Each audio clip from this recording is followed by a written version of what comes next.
Hello, good evening, and a very warm welcome to Rangers Radio.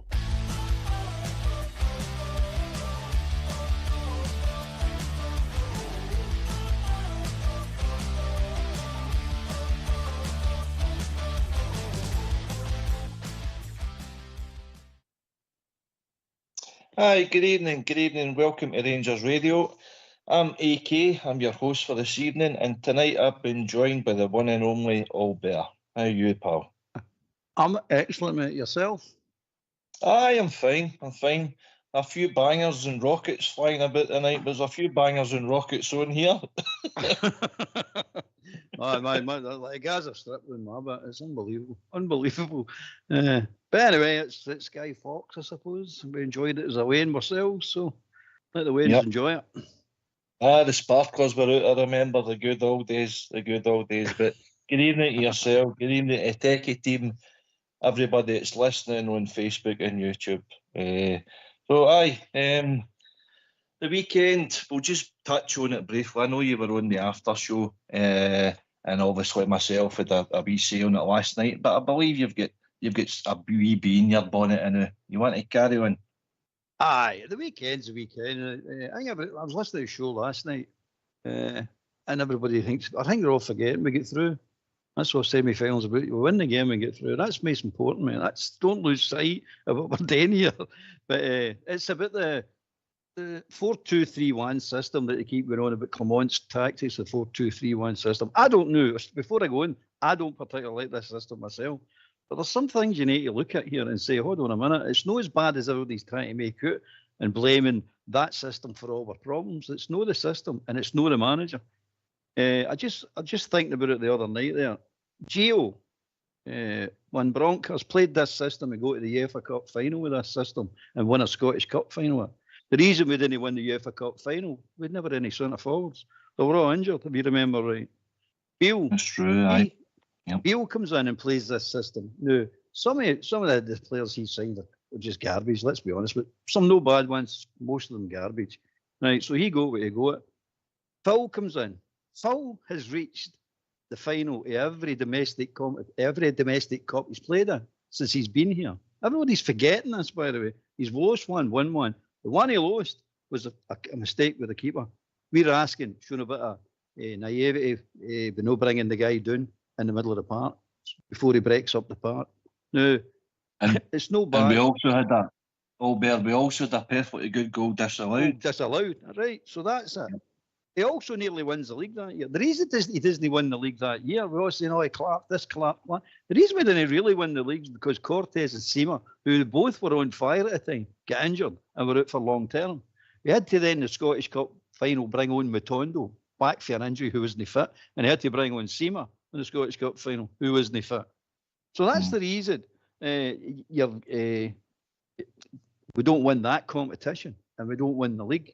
So in actual fact, he could have possibly, I know it's F buts in there, but he could have possibly won a treble last year. He doesn't, but you know what I'm saying? I'm trying to put some sort of defence up for all this nonsense that everybody's wanting him out. He's also got rid of 16 players out that squad, reduced the average age right down. He brought the wage bill down by 6 million. You know what I mean? So 6 million plus, actually. He brings 12 players in, most of which, no, I'm not saying them all, but most of which are put actual monetary value into the squad, which is the basis for your trading model coming up for the long term. All I'm doing is throwing this all out there to anybody that wants to come on and challenge me on this and challenge me about owning this manager, because I'm no wearing this rhetoric that everybody's on his case and everybody's wanting him sacked. It's totally and utterly nonsense, mate. Rangers don't sack managers, right? That is the policy for 150 years, up until recently. Now all of a sudden we want to change them every other day. It's nonsense, mate. Give the guy a chance. His record proves that he's getting it right. And I believe that if you leave the guy to do his job and start supporting the team properly, which we all should be doing, because I'm guilty of it as well, mate. Getting a downer and booing. I've never booed right enough, but you know what I'm saying? It's time to get behind the team. Bear in mind that the boys that come on at the weekend there, and so I don't say they changed the game, but they made a big difference, right? Okay, Motherwell might be tiring, okay, all this. But one thing you've got to remember, The players and the players own the park. These are young players. You can't be booing these young players, man. You've got to get behind these young players, give them a chance. These boys are nervous enough without us getting on their case. We should, even if they make a mistake, we still should go to support them and encourage them. Because it's not right, a young team, and if you let the manager and some of his background staff go on with their jobs, he'll build us a decent team. More than a decent team. A very, very good team he'll build us. We'll let very little money. That's what we need to do. And then the trading model starts. So that's my thoughts on it. And I'll challenge anybody out there who wants to, instead of typing it and all that nonsense, because I'm the one to all that crap, just to come on and talk about it and let's challenge me on it. Aye, listen, it's your opinion, it's your point of view. So if there's anybody out there that wants to challenge, aye, give a phone in. We'll open the lines early tonight, actually. So if folks wants to play the jingle, that would be great. Thanks very much. Why don't you give us a call on 0141 356 1972. It's your show, it's your platform. Let's hear from you.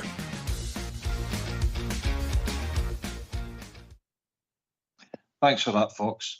Listen, apologies if you're hearing the bangs going off in the background, but unfortunately I can't do nothing about it. Listen, it's a plausible theory, Albert. I can see where you're coming from. There'll be others out there screaming at their phones or their wherever they're listening, saying you're taught a lot of it. Well, come in and give your point of view. At the end of the day, it's only an opinion.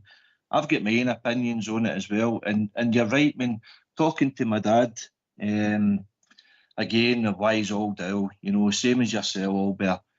He goes back to the days as a young lad watching Rangers initially. Scott Simon was the manager, right? And then with Dave White for a period of time. And then it was Willie Waddle and Jock Wallace. That was the kind of era that he grew up in. He had 4 managers there spanning, over 20 years or something? Yep. Myself, I went to Ibrox first when Souness was our manager. And then with Walter following him, and then a Dick Advocate, again, spanning approximately 20 years. And now we're into, my boy is 23. He started watching Rangers, 11-year-old. He'd Ali McCoist, he'd then Warburton, he'd then Caixinha, Murty, Gerrard, Gio, Beale, and now Clement. 8 managers in 12 years. People wonder why we've got no money for the rebuilds, because new managers comes in with their own theory. They want their own players. They don't like the previous manager's players. They need to weed out all the so-called bad apples in the club, and it's cost the club tens and tens and tens of millions. And this is why we're in the position where we are now, with the financial fair play hanging over our head. People say, aye, well, look at Aberdeen. That guy's turned it round about. Aye, fair play to them. But one thing that they've got that we had last year, and we've now let it go back to where we are now, they have got that synergy between their team, their support, their manager, the director. They have got a structure in their club, and they're all on the same page. Ours is all over the place. Our board is rudderless. Our players in the park, they're leaderless. Our captain, we're unsure about his future. All the experience in the team is basically all left us, is what you're saying, with the 16 players going out and that come in. But I've got a wee theory and all, but I'll let you jump back in again, Albert. Just to touch on the board, mate. See this, we've no control on the board, and we're out of control here, there and everywhere. Let's look at the board. Let's look at what's happened to the board. John Bennett had to step back because of his health. Let's be honest, that can happen to anybody in any walk of life. The guy's got to step back, he's got to step back. We all wish John the best, right? Good Rangers, man. Wish him all the best, right? Then you've got the director of football, right? The director of the academy. He gets a better offer. I think he went to Nottingham Forest, if I believe, if that's right. He just buggers off. Yeah, I mean, if he thinks it's a better offer, it's a better offer. More money to do with into the academy itself. Fair enough. No problem with that. Where a CEO buggers off to Saudi Arabia or wherever he went to for more money. Nothing wrong with that. But these guys are getting poached because they've been seen by other clubs to be good at their job. They want them in their clubs. That's fair enough, mate. So that's where we are with the senior members of the board. That's where we are. There's nothing bad going on there with that. Some of the football decisions are poor. I'll give them that. I'll give you that. That really are poor. Whoever is getting some of these football decisions or taking these football decisions should be looked at severely. And I think John Gilligan will do that, saying, hold on a minute, you need to step aside for the good of the club. And I don't mean leave the club. And another wee point I want to make as well about the board, we're £17 million in debt, as our books say. The same people are shouting that this is a cancer in our club and this is this and this is the next thing. These are the same people you're going to ask to phone up to fill that gap with that 17 million, mate.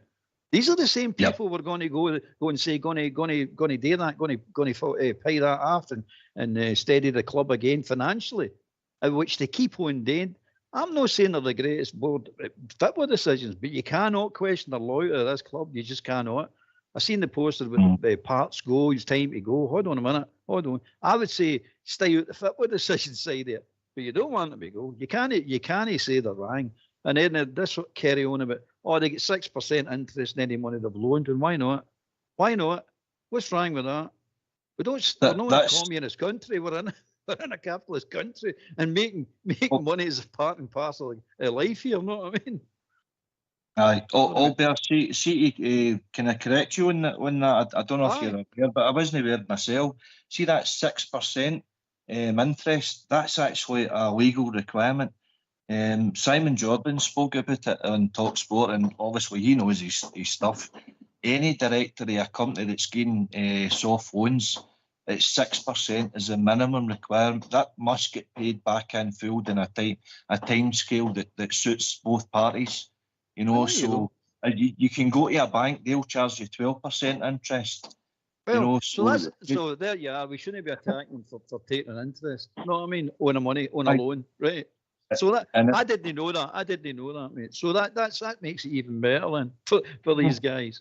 But you know what I'm saying? We can't one slaughter them and call them names and do all these things, and then the same hand turn around and say, oh, by the way, say 17 million. I know some people will be saying, but it's them that goes into the 17 million pound debt.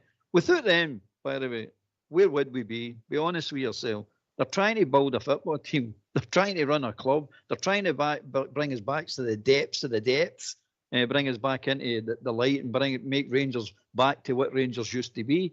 But it takes time and it takes money and it takes effort. It takes loyalty. The Rangers support have shown great loyalty. Absolute fantastic. Second to none. Best support in the world by a distance. By a distance, mate. So there isn't the argument is new, this is short term, it's happening now. We're 9 points behind in the league. We're this, we're that. 3/4 of the league still to go. We're 9 points behind. I'll guarantee you Rangers will get second place at least. I still think they can win the league. That's more and more hope than anything else. But I still think I'm not getting it up, man. No surrender for me, man. There's no white flag going up for me. I think we can win the League Cup as well. And I think we can win the Scottish Cup. Europe, we've already had 2 brilliant results against Malmo and Steaua Bucharest. By the way, let's no kid ourselves when we had 2 results. We slaughtered the 2 teams. Let's get it right. We slaughtered the teams. The one in Malmo, we just didn't take our chances. That's per normal. Clement will get that right. Trust me, Clement will get that right. And an interesting thing that happened on Sunday. 3 of our top earners in the club went off. And it strengthened the team. That tells you everything you want to know. It's not the young boys that's letting Clement down and letting us down. It's the older senior guys. He's looking for them to carry these young boys. For the start of the season, I'd say about 6 months, he's looking for them to carry these boys so they can get settled in properly. And then you'll see the best of them. That's what he was trying to say. But as soon as he opens his mouth now, it's just, they all jump in his case. Aye, that's a fair point. That's a fair point, Albert. And I'll tell you the reason why.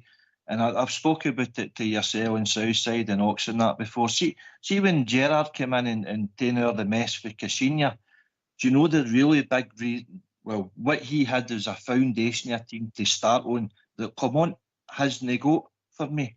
When Gerrard came in there and he'd Alan McGregor already signed up, so that was his number 1 keeper. He had a young, fit Tavernier. He had Ryan Jack in the midfield.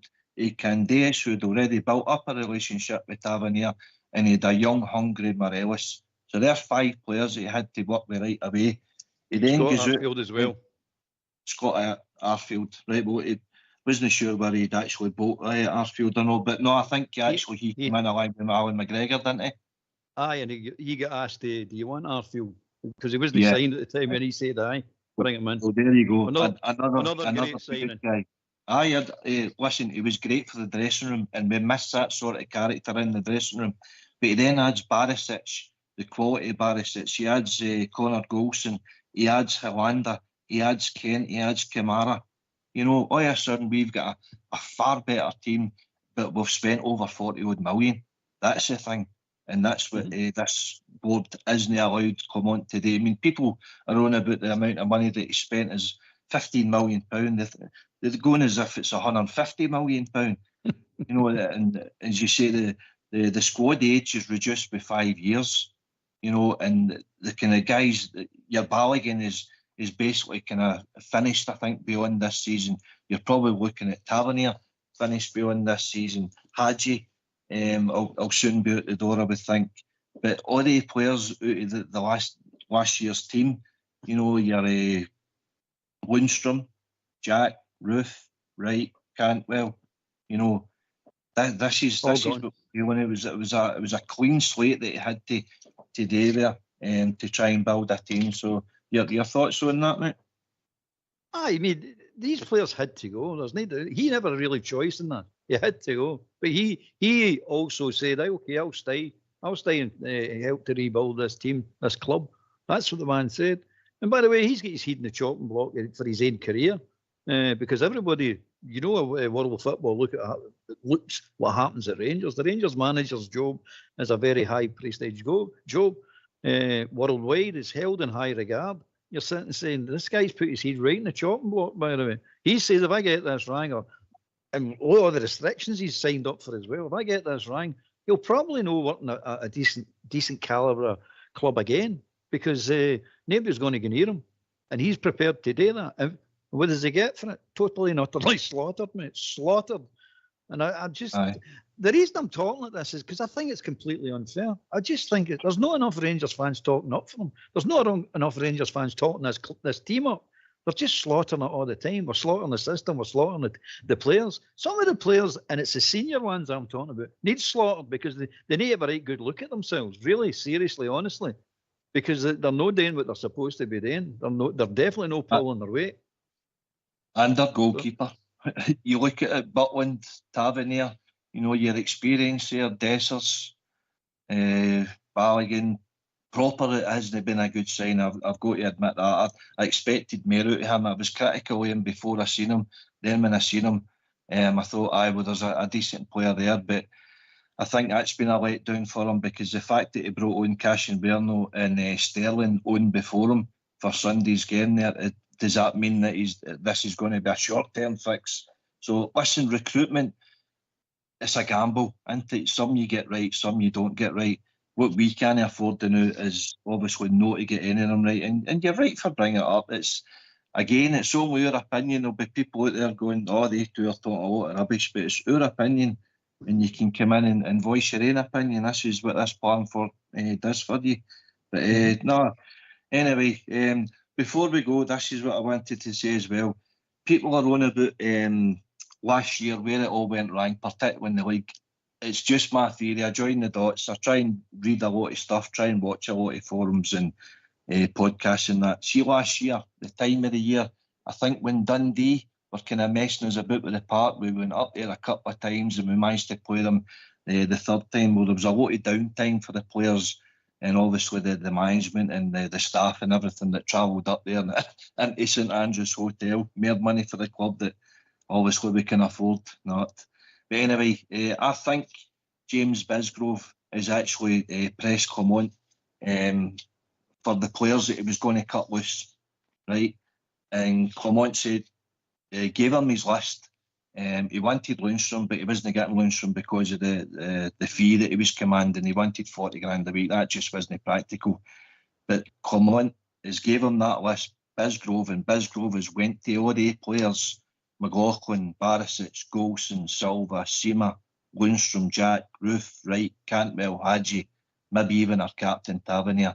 Sorry guys, that's you's finished beyond this season. We need to go a new route, because they were aware of the finances hovering over the club and the new route, the strategy we had to go in.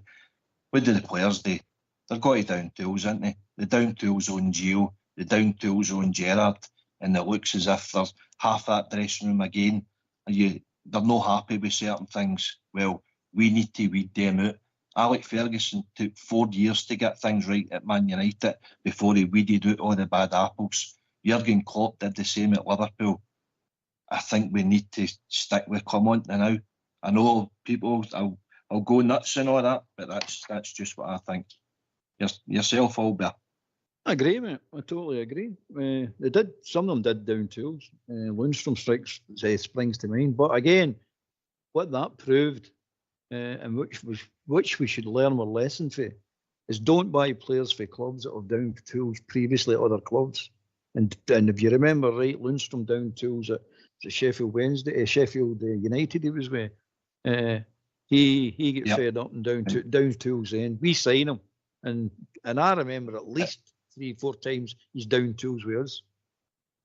Yep. And what about Cantwell? Cantwell's a good player, right? There's no doubt about that. The boy's got talent. He showed it. He has got real talent. The trouble with Cantwell is he's still immature. He's just a boy. He's just a stupid boy. He's never going to grow up, that boy. And that's his problem. All right, Clement could have handled him a bit better. I'm not saying he couldn't. You don't know truly what's happening in the background. But he grabbed him at that cup final, that Scottish Cup final, because he was going to go and start winding up the referee at the full time, and Clement grabbed him out the way. There's nothing else he can do. He's trying to save him for himself, basically. He's trying to say, you get beat in the final. Stop your... If you want to influence the game, do it during the game. No full time when you get beat. They've won the cup and now you want to go and start fighting. What's that about? That's just stupid. That's nonsense. That's date during the game when you've got time to influence a game and win a cup. No after it. It doesn't matter after it. Nothing matters after it. You're beat. So that's all he was doing. He maybe could have handled the situation by no grabbing him, blah, blah, blah. But as soon as he grabbed him, I'll guarantee that's what sent him over the edge. He gave him instructions in the game in that season to play somewhere, and he completely ignored them. Well, hold on a minute. You can't do that. It's just you're a professional football player. You might be able to do it at amateur level, get away with it, but you'll not get away with it at professional level. That's just not going to happen, mate. You've got to follow instructions, and that's the end to it. Because the guy who's giving you the instructions ultimately is the guy that's going to lose his job if you don't follow instructions. And if you, by the way, if you don't follow the instructions, that means you've got 11 managers, no 11 captains on the part. 11 managers, they're just doing what they want to do whenever they want to do it. That can't be allowed, and that's Cantwell. That's his immaturity. And unfortunately, there were some guys in the dressing room who were starting to go along with him. And I'll tell you one that now they see a marked improvement in his attitude and his displays is Raskin. Because he seemed to take to Cantwell, pally about with Cantwell. The rang influence. Cantwell's a rang influence of these young players. Don't follow him. Do not follow his way of doing things and his attitude towards things. And then you've got the stupid TikTok carry on, which is just nonsense to me. It shows anybody it bothers with that nonsense in there and takes it to heart. Really, honestly, it's nonsense. So just stay away from it. His level, because he's never going to win an argument in there. I don't think many people win arguments in it, as far as I'm led to believe. I don't do it myself. I don't get in there. Land of the bam pots, I call it. I just stay well back for it. Don't get near it, mate. And Cantwell did. He kept going in and kept going in and kept going in. Windass was the same. He was one of the guys that kept getting in it and kept getting in it. The only reason I know that is people tell me. I don't do it. As I say, I don't take anything to do with it at all. So inviting people to come on, if you get something to say it. Come on and say it. You're welcome on. You'll get treated with respect, and you'll get a platform to put your views over and opposite opinions of mine if you want. That's fine, absolutely. Or agree with me. It's up to yourselves, but come on and let's hear you, because we miss you. Well, you've heard the man. You've heard the man with lay our case there, so let's hear from you. Why don't you give us a call on 0141 356 1972? It's your show, it's your platform. Let's hear from you.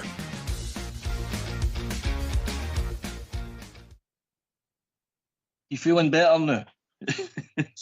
Absolutely. One thing about me, and the same as yourself, Stevie, Southside, everybody, Ox, yourself, everybody, we always like to talk about the Rangers, and we always feel better because we are a Rangers supporter. That's the big benefit of life, isn't it? You're a Rangers supporter, born a Ranger, die a Ranger.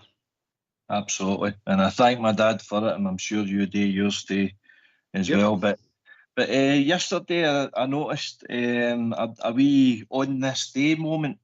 1992, cast your mind back 32 years ago, Ellen Road, Leeds 1, Rangers 2. Oh, brilliant. Amazing, brilliant. 2 years ago, what a night that was. It's funny, I can the remember. game? Oh, I can remember it clear. I can't remember what happened 32 minutes ago, but I can remember 32 years ago, no bother, mate, especially with the Rangers. It was a great night, mate. Great performance. Andy Gordon was outstanding that night. Outstanding. Butler, you need to look at that game and see what a real goalkeeper looks like. Arguably, Albert, that's the best I think Andy Gordon has ever played for us. And I was fortunate enough to meet Andy and talk to him about it. And I put it to him, and he's like, aye, probably that's the best game I've ever had, he says. But see, the whole team, we were all fired up. Archie Knox, Walter had put all the face clippings, the newspaper clippings on the wall, and all the English media, all the newspapers, they wrote them off. Rangers had came to Ellen Road with a 2-1 win. They thought it was unjust and that Leeds were a better team and they were the first division English champions, and it was just a matter of sweeping aside the English. It was the Rangers. That it was the worst thing that they could have done. It says every one of them was all fired up. They go them all the way through to McCoist and Hateley up front. But what a performance! What a goal for Mark Hateley to open the scoring, and then obviously McCoist the diving header. But what a night! Gorham, Brown, Goff, David Robertson, Durant. Oh, what a team we had then! But all you know is, and they were going out there, gave it their all, and came away with a fantastic victory. But that's what Europe does for us, pal, and that's what we've got hopefully this week to look forward to as well. The big thing about that team, there's plenty of positives that team, but the big thing about that team, never say die. That team is one of the few Rangers teams that I've seen, I've really seen and never said, you never gave up, never ever, in any game, ever gave up. Didn't matter. Kept going and kept going and kept going. It was superb. And if you remember the first game when McAllister scored, I mean, you could have heard a pin drop in Ibrox that night because there was no Leeds fans, same as there was no Rangers fans supposed to be doing at Leeds in the return leg. But he scored that goal, McAllister, which was an absolute beauty. But Big Hateley paid a compliment back when he got down there. He scored equally as good a goal down there. If you remember it, it was an absolute unbelievable goal. And they got a wee taste of a wee go at silence, mate, silence. Oh, it was unbelievable. I remember as well the story goes about that Alec Ferguson sitting in the stand and Walter brings him down. Or he comes down himself and he goes into the dressing room and just joins in the chants. But I believe we've been joined with a caller there. Who we got? Andy, is it? Aye, it's Andy. Evening, Andy. Right, evening. Right, Albert, right, I'll come in and challenge you. Tell me what way we're going forward under him. We've got a manager that refuses to change a system when we're clearly cannot play it, struggling. We're bringing in players from the other side of the world that we've never even heard of, never mind the teams they play for, and he's not even playing them. He's having practically the team that packed on the league and the cup last year, and we had it, and just chopped it and said, no, don't fancy this.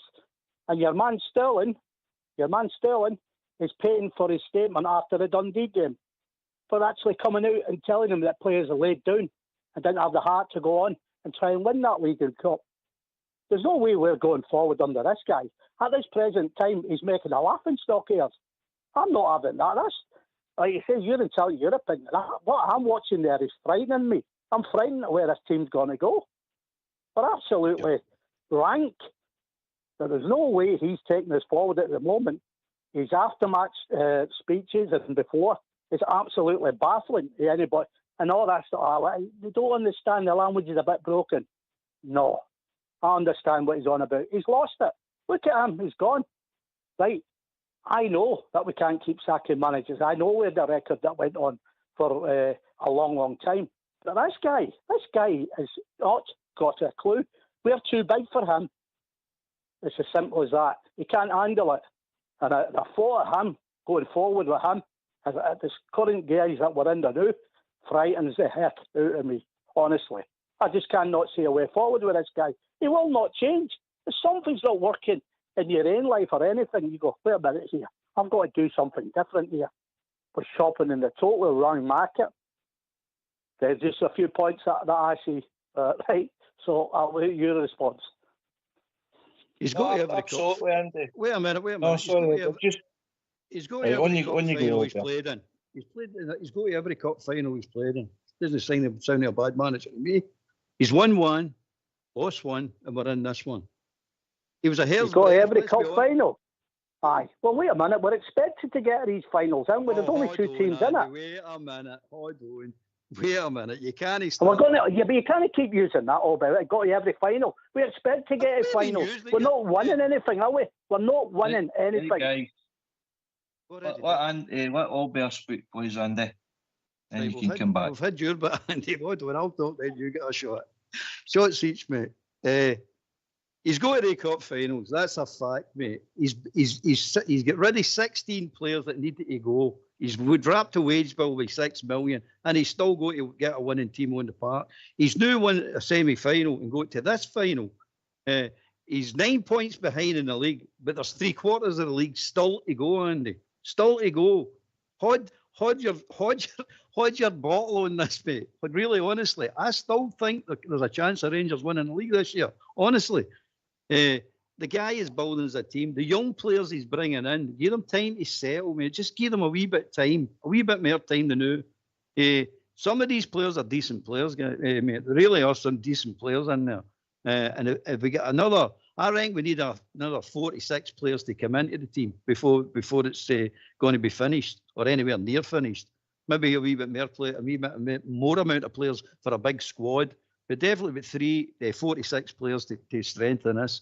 And if we give the guy time to do it, he'll do it, mate. He'll make a team. He's still going to get rid of players out of that team, mate. He's going to get rid of Lawrence. He's going to get rid of Matondo, Tav, all these players that are big earners and no producing, mate. No producing. And I can point to an example of that. On the Wednesday game against Aberdeen, he brought the old guard in to protect the young players, saying, right, we'll play the old guard, get a result up here, move forward. The old guard didn't do it. They fell flat in the face, mate, by a stupid goal. Let's be honest about it. If we could have been 3-0 down, we can say all the stuff we're going to say, mate. But the reason they'll no change, mate. Why should they change? This system's a proven system. You can't say, I don't like it, Andy. I'm with you. I don't like it. I think we're too wide open. It looks as if we're too wide open. Maybe that's because it's the ranked players playing in a position that they can't do. But again, you've got to give the guy time. He's got to. Gio go to a UEFA Cup final playing this. He's won a Scottish Cup final playing this. He's got to go to all the domestic cup finals he's played in. He's got to it. We should have won that Scottish Cup last year. Okay, there's reasons we didn't win it. Fair enough. But come on, you can't say he's a bad manager, mate. He's got some amount of stuff today over and above what he signed up today. And you've got to give him time. That's all I'm saying, just give him time. You've got your opinion and you don't like him. I know you understand that. I understand all the other guys that don't like him. But I'm saying, no, that's not the Rangers way sack managers. We all work together, mate. We all do it. We all stay together and we'll get this right. Right. Andy, I'll come in there before you get the right reply there. What I would say is, Clement, along with Gio, I think we're actually untruths were spoke to them to bring them in the first place about their budget, what they were entitled to for transfer fees, who was actually picking the players. I don't think Gio got the choice of his players because he never brought a Dutch person in.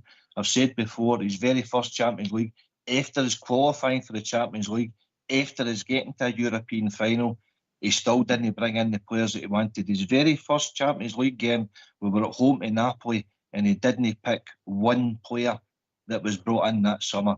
That told me then, alarm bells. Gio, that's a message that was going to the board, and Ross Wilson in particular. you know, he wasn't getting dictated to. He wanted to bring in a striker. I think, if I remember right, Morelos was injured for January. He brings in Sands, he brings in Aaron Ramsey, and he brings in Diallo. Again, 3 guys that he didn't want. I think Clement was sold the same kind of, you know, remit there.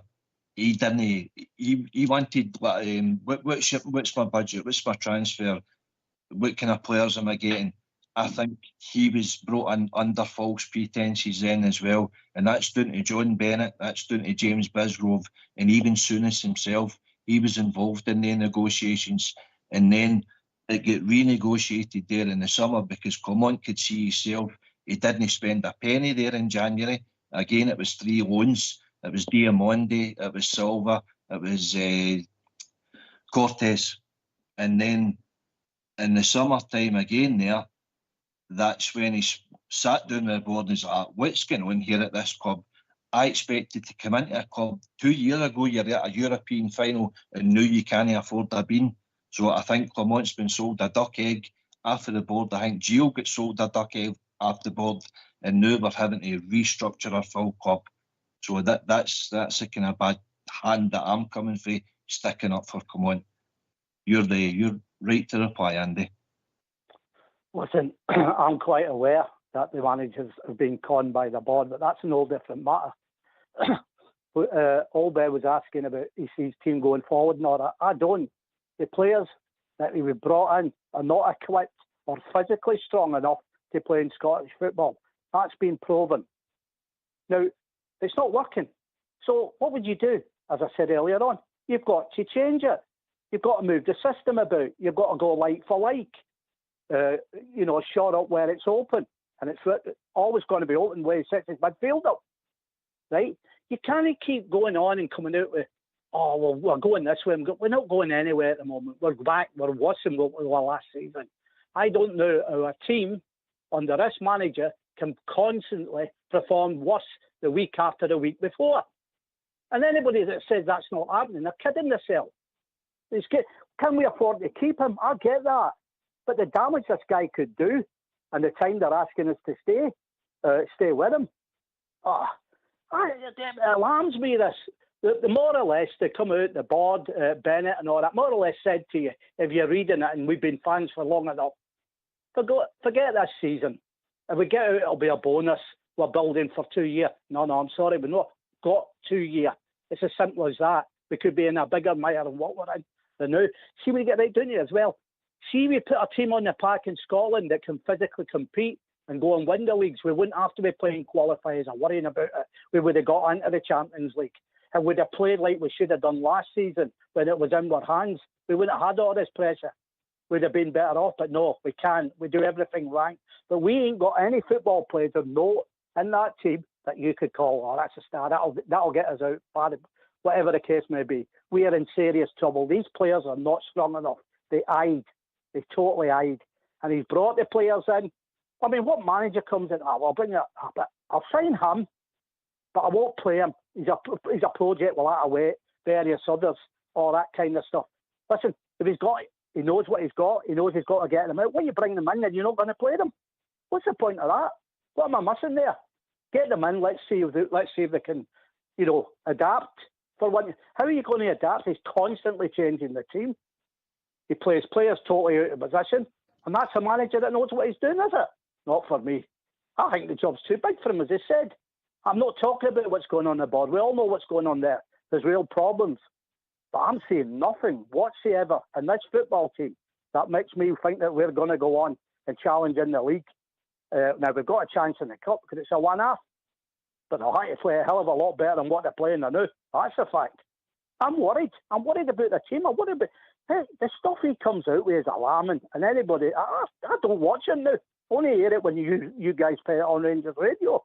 He's an absolute, well, I'll behave myself, but no, he'll not do that team. He'll not do that team any good at all. Let's say he's got to stay, like Olber said, right? Let's say, well, he's going to have to adapt. Because in Scotland, they take no prisoners there. Is it the prettiest league? No. But they'll tell you what they do in Scotland. They find out who's weak, and they find out pretty quick. And that's the reason we can't handle it. We are struggling struggling against teams that are pretty poor, and we're struggling to beat them, and nobody's worried. Well, I'm sorry. I'm very worried. Very worried. I don't see where this team is going fast. Oh, and Andy, nobody's saying nobody's worried. Our eyes don't deceive us. I was at the Hampden there and I heard all the boos ringing round about me. The supporters weren't happy with what they're watching, and that's happening too much. I agree with a lot what you're saying there. I think we should also be, our recruitment should be coming for Scottish leagues. They need to be robust enough. They need to be able to, be available for selection. And I think that's been a dilemma. Because Balogun will only play 3-4 games. Sterling's the same. Cashin Werner, we don't really know about proper. It looks as if he's been fun out early doors. Dessers is a donkey. Tavernier is just about finished. The young two shining lights in our team now has been Barton and Raskin. And we're trying to build a team round about them. Cherny looks as if he's coming on to a bit of form. He's not a player, Alex. He's not a player, is he? He's a lonely player. I'll ask you a question. I'll throw it back at you. Are you seeing this team going forward? Aye. I think we have to start somewhere. And we're starting at the Mandy. That's the problem. All better on you go. Aye, I definitely do. I definitely do see them going forward. I don't understand what all the pessimistic, all this defeatist nonsense is about. I don't understand it at all, Andy. I really don't. I look at these young boys and say to myself, he's a player. He's definitely a player. Casemiro, you can't say he's not a player. He's showing that, well, this boy can handle it. He might make mistakes. He probably will make mistakes. He's only a young boy. Beamer Cosland is a good player as well. Is he strong enough for the league? You might get him strong enough for the league, but you can't say the wee boy doesn't fight and try. He had a nightmare game against Aberdeen, but he didn't hide. He still wanted the ball. That says a lot for me. These boys are learning. This is a learning curve for these boys, and it's a steep learning curve for these boys. But I'm not giving up on them. No chance am I giving up on them. And I'm not alarmed. I'm definitely Albert, I'd never give up on Rangers. I've got the no surrender. I've got no white flags. But what the problem is, we've got players in the team that give up. Right, okay, you don't put the white flag on. Did you think we'll win the league this year? I'm hoping that they have a bad time and we come in and we get it up against them and we go for it. Could you see it now? That's not a white flag. That's a grey flag. I'm not getting a white flag. Listen, I'm concerned, right? We're just into November and we're 9 points behind them. We've to play them 3 times, right? 3 quarters of the season to go. We bottle it. We bottle it every time we play them. Well, this team's not going to bottle it. The team he's building's not going to bottle it. People chucked it for reasons. Big Alec gave you a reason why they chucked it last year when after the Dundee up in that hotel when they get told. And Alex saying it's no a fact. We don't know it for a fact, but they might have get told. It sounds reasonable to me that they get told they're gone. They're not getting kept. What do you call them? Lundstrom's allegedly wanting 40 grand a week. I mean, who's kidding who? Come on. He's saying, I'll happily finish my career at Rangers. I bet he does. I bet you would at 40 grand a week. So I think it's a reasonable thing to say for you. I don't know if it's true. I don't know if Alex saying it's true, but that's what we've been hearing. That they might have been told up there, and that's why they've went. We're not going to get. I'm not getting to get kept on. I'm off. I'm down in tools. That could be my personal thing. I think Cortez and Seamer was a big blow for us, mate. A big blow. That was the thing that stopped us dead in our tracks. But did they win the league? Is they use if, buts, and maybe you know that yourself. You don't dare it yourself. I don't dare it. But it's a fact, mate. It's got these things are mitigating circumstances has happened to him. The manager. You can't say it didn't happen. It did happen. And still he go to cup finals. Still he won one. And still he's to decimate a squad that he didn't think when he signed up at first he'd have to decimate. He thought he'd have to come in and wiggle about with maybe 40 or half a dozen players over a two windy period and to get a decent team on the park. He then finds out, no. You have got to decimate your squad. We've got to get rid of most of the big earners. We've got to bring down the average age of the team, plus there's FFP to worry about. We need to bring the wage bill come down completely. He's done all of these things, Andy. These are all successful things that this manager's done. You can't say it's no. And at the same time, he's got to go and scour the planet for players that nobody else has found. We've got to find players that nobody else is looking for. I mean, that's virtually impossible. Every club is looking, doing the same thing as we're doing. We've no invented the wheel here, and we've no doing something different for every other club. But we've got to be in that market competing and trying to get players. At the same time, we're playing in a league where one team wins everything. One team gets all the money. Any money that comes into Scottish football and is up for grabs, they get it. Right, Isa. Right, Isa. Right. We've been joined by Smurf there, guys. I see you in there. Smurf, good evening. How you doing? Good evening, all. Yeah, I'm pretty good. A wee bit tired. I was just getting back from Poland, but I was listening in, and I thought I'll phone up and I'll throw my tuppence worth in for what it's worth. Tuppence. No. Listen, see the man. See if he'd have walked away at the end of the season, which I half expected him to do, given the calamitous state of our club. For the executive, don't need to go down that road. It's a shambles behind the scenes. Cloppin's coming out and saying Rangers need to behave like a Scottish Premier League club, not a Premiership club. We've got financial fair play.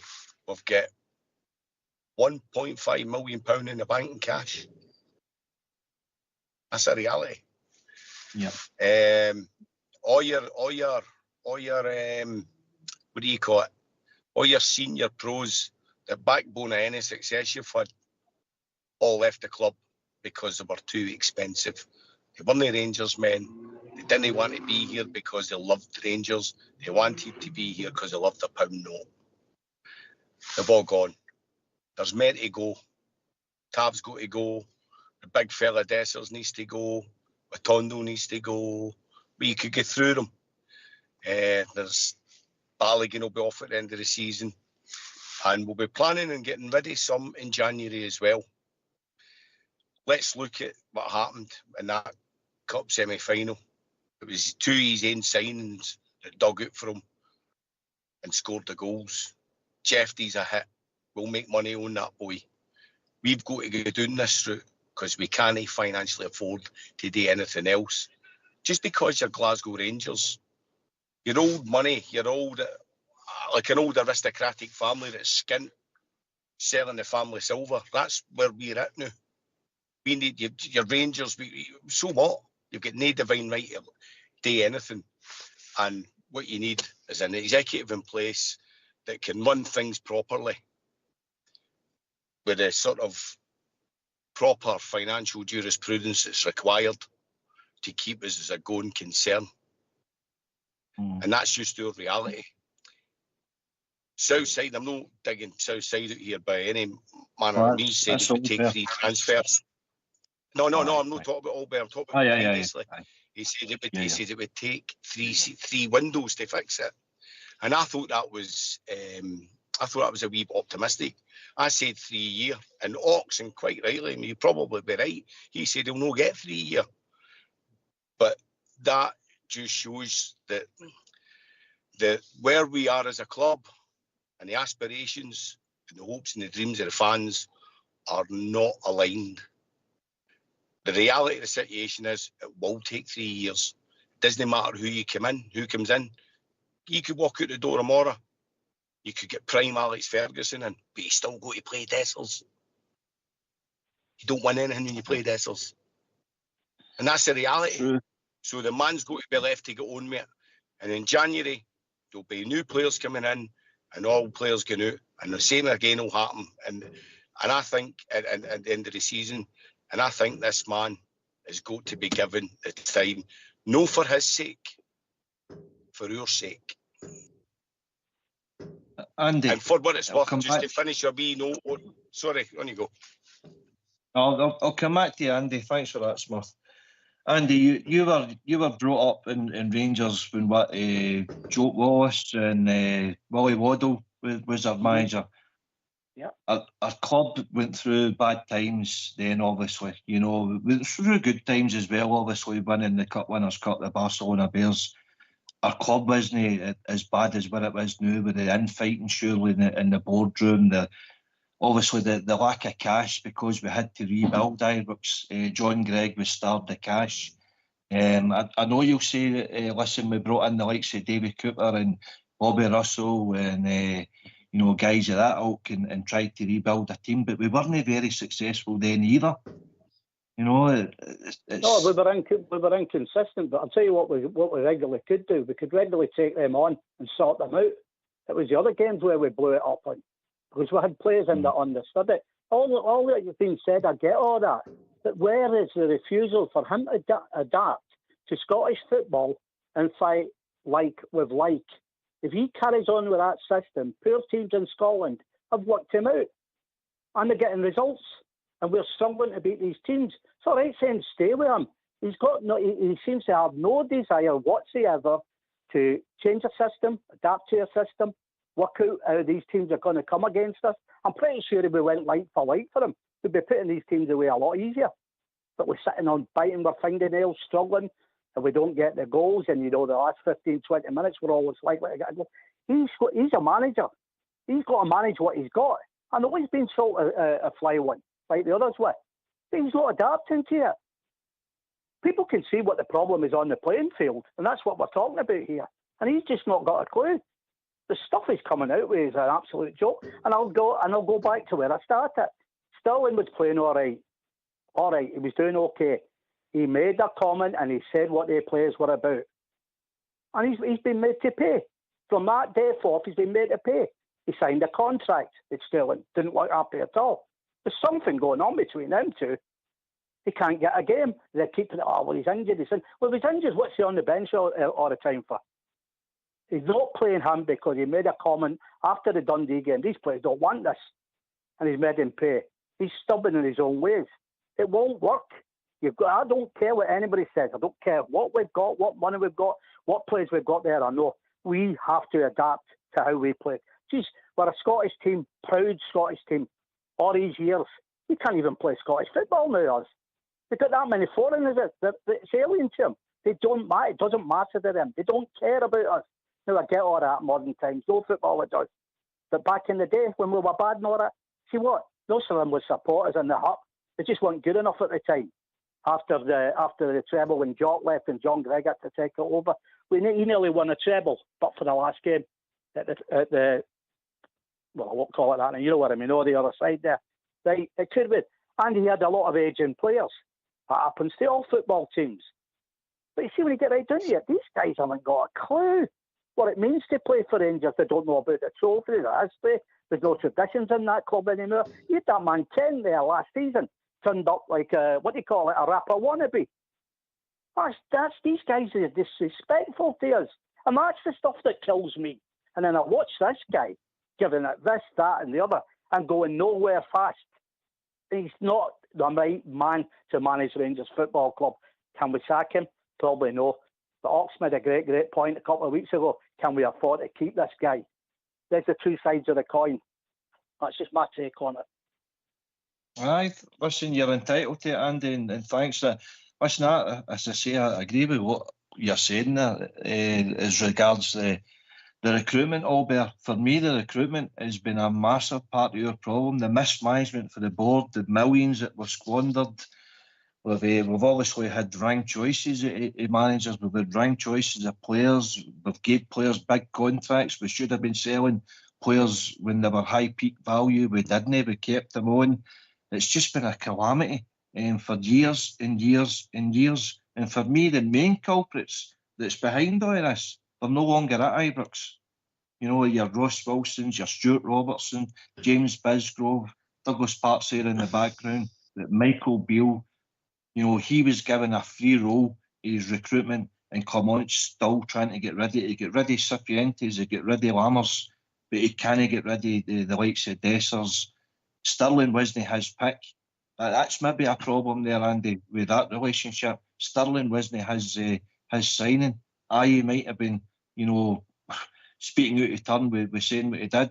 A lot of us agreed with saying what he did, but would you see Walter or that putting up with that? A player breaking rank and coming out to the media and saying his true feelings? He wouldn't put up with that.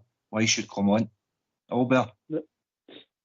I don't believe that they fell out at all. I think the boy Sterling was just telling the truth the way he's seen it. I think it was pretty honest, and it was pretty refreshing to hear Okay, it's breaking ranks. That's maybe wrong.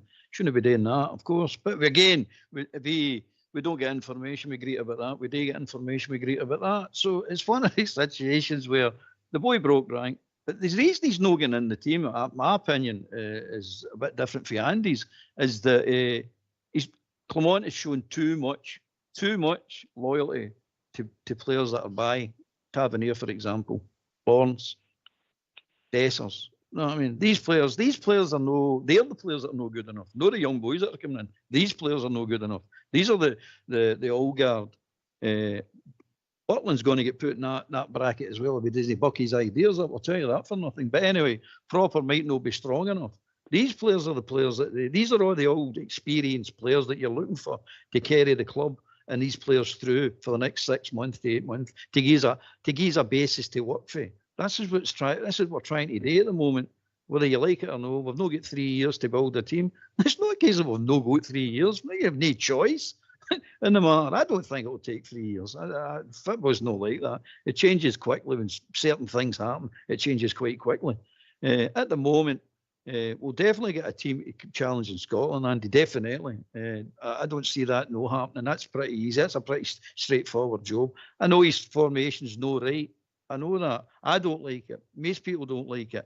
But you can't argue with the fact where it's got you. With Gio coming in, he started this. I think it was Gio that started it. We've got to cup finals. We're a hair's breadth away from winning the league. We've got the UEFA Cup final. We've won trophies with this system. You can't argue with that. We've not won enough. That's a fact of life. So I agree with some of what you're saying, but a lot of it I don't agree with. I just think that the manager has got to be given time. He comes out and talks nonsense. I know that. I'm not trying to say that. I don't care what the manager talks nonsense. I want him to be a successful manager, a football manager. That's what I want him to do. Same as football players. I don't care what a football player says. He talks with his feet, talks on the park. I'm not interested in what they've got to say and what would they like, tea or coffee, or what they eat in the morning, crap. I'm not interested in any of that nonsense. I'm just interested in football results at the end of the day and winning things. That's what I want. And unfortunately, we're in a situation where we've got to do a big rebuild. That's just where we are. I don't see the fact that everybody's on the manager's case and attacking the manager and said it's all his fault. It's not all his fault. But he's doing with the best with the hand he's been dealt. And I think he's making no a bad job of it so far. Could it be better? Of course it could be. But it's just one of the things. It's just my opinion, guys. It's where I see it. So about opinions, Smurf, I would say players, there's a lot to do with the quality player you've got. That's what people don't even recognise a system when you've got better players on the park. So for me, it's the players. It's a downgrade in the quality of players, because we've had to reduce our wage, and that's been a problem for me. So, but anyway, Smurf, I'm going to come back to you after the tune. People are getting too long, so we'll have a tune first, and we'll have more calls after that. But I'll come straight back to you, Smurf.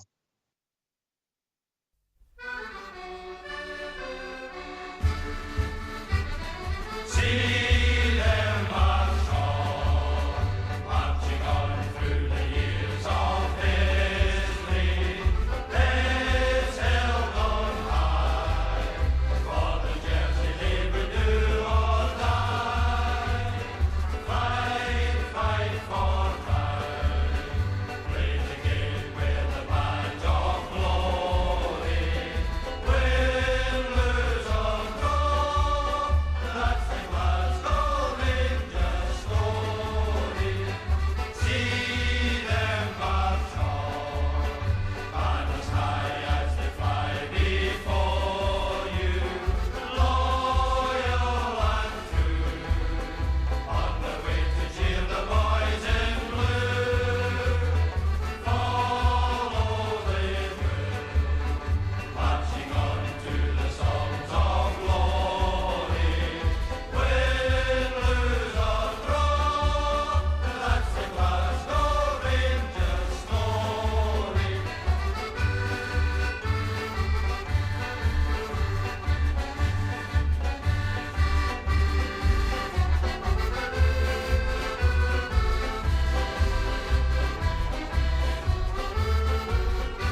Why don't you give us a call on 0141 356 1972? It's your show, it's your platform. Let's hear from you.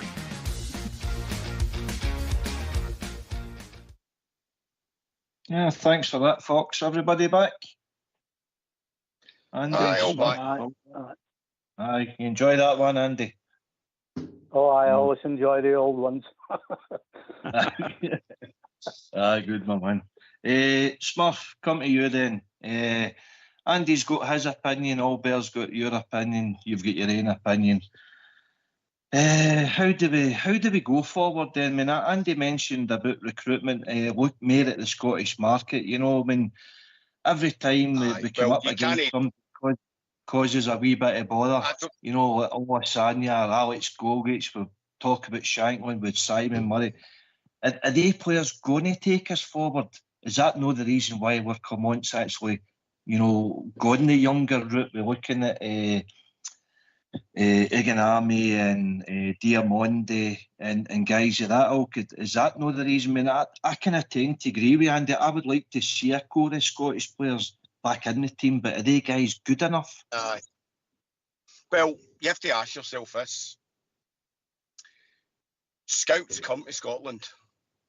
They absolutely come to Scotland. The wee boy we've just signed for Aberdeen was touted for a move to Italy. We've seen Lewis Ferguson going to Italy. We've seen other young players for Scotland going to Italy. I would suggest that if any of these guys that you've mentioned there were any good, they would be getting moves down south or maybe the lower leagues, League One, Championship level, whatever. They wouldn't be in Scottish football if they were good enough to play for Rangers. And I really believe that. I would say, I looked at the game and I looked at Butland and I looked at the Motherwell keeper, and you can't judge anything on a one-half situation. But I did think that Motherwell goalkeeper looked a good keeper. And so I'm not saying there's no players that you would fancy and you think, well, but a core of journeyman players is going to get you a journeyman team. And journeyman teams don't play in the Champions League. They just don't. So I totally disagree. I think if they're good enough, your nationality doesn't come into it. If you're good enough, you'll get a game, you'll get a move. And that's the thing. This isn't Clement's team. It just isn't Clement's team. It's those players being brought in for the future, but we've still got the core squads for previous managers. And until this is Philip Clement's team, I don't think there's any justification in sacking him. He's got to be allowed to build his team and build it in his own image and the way he wants to play. That's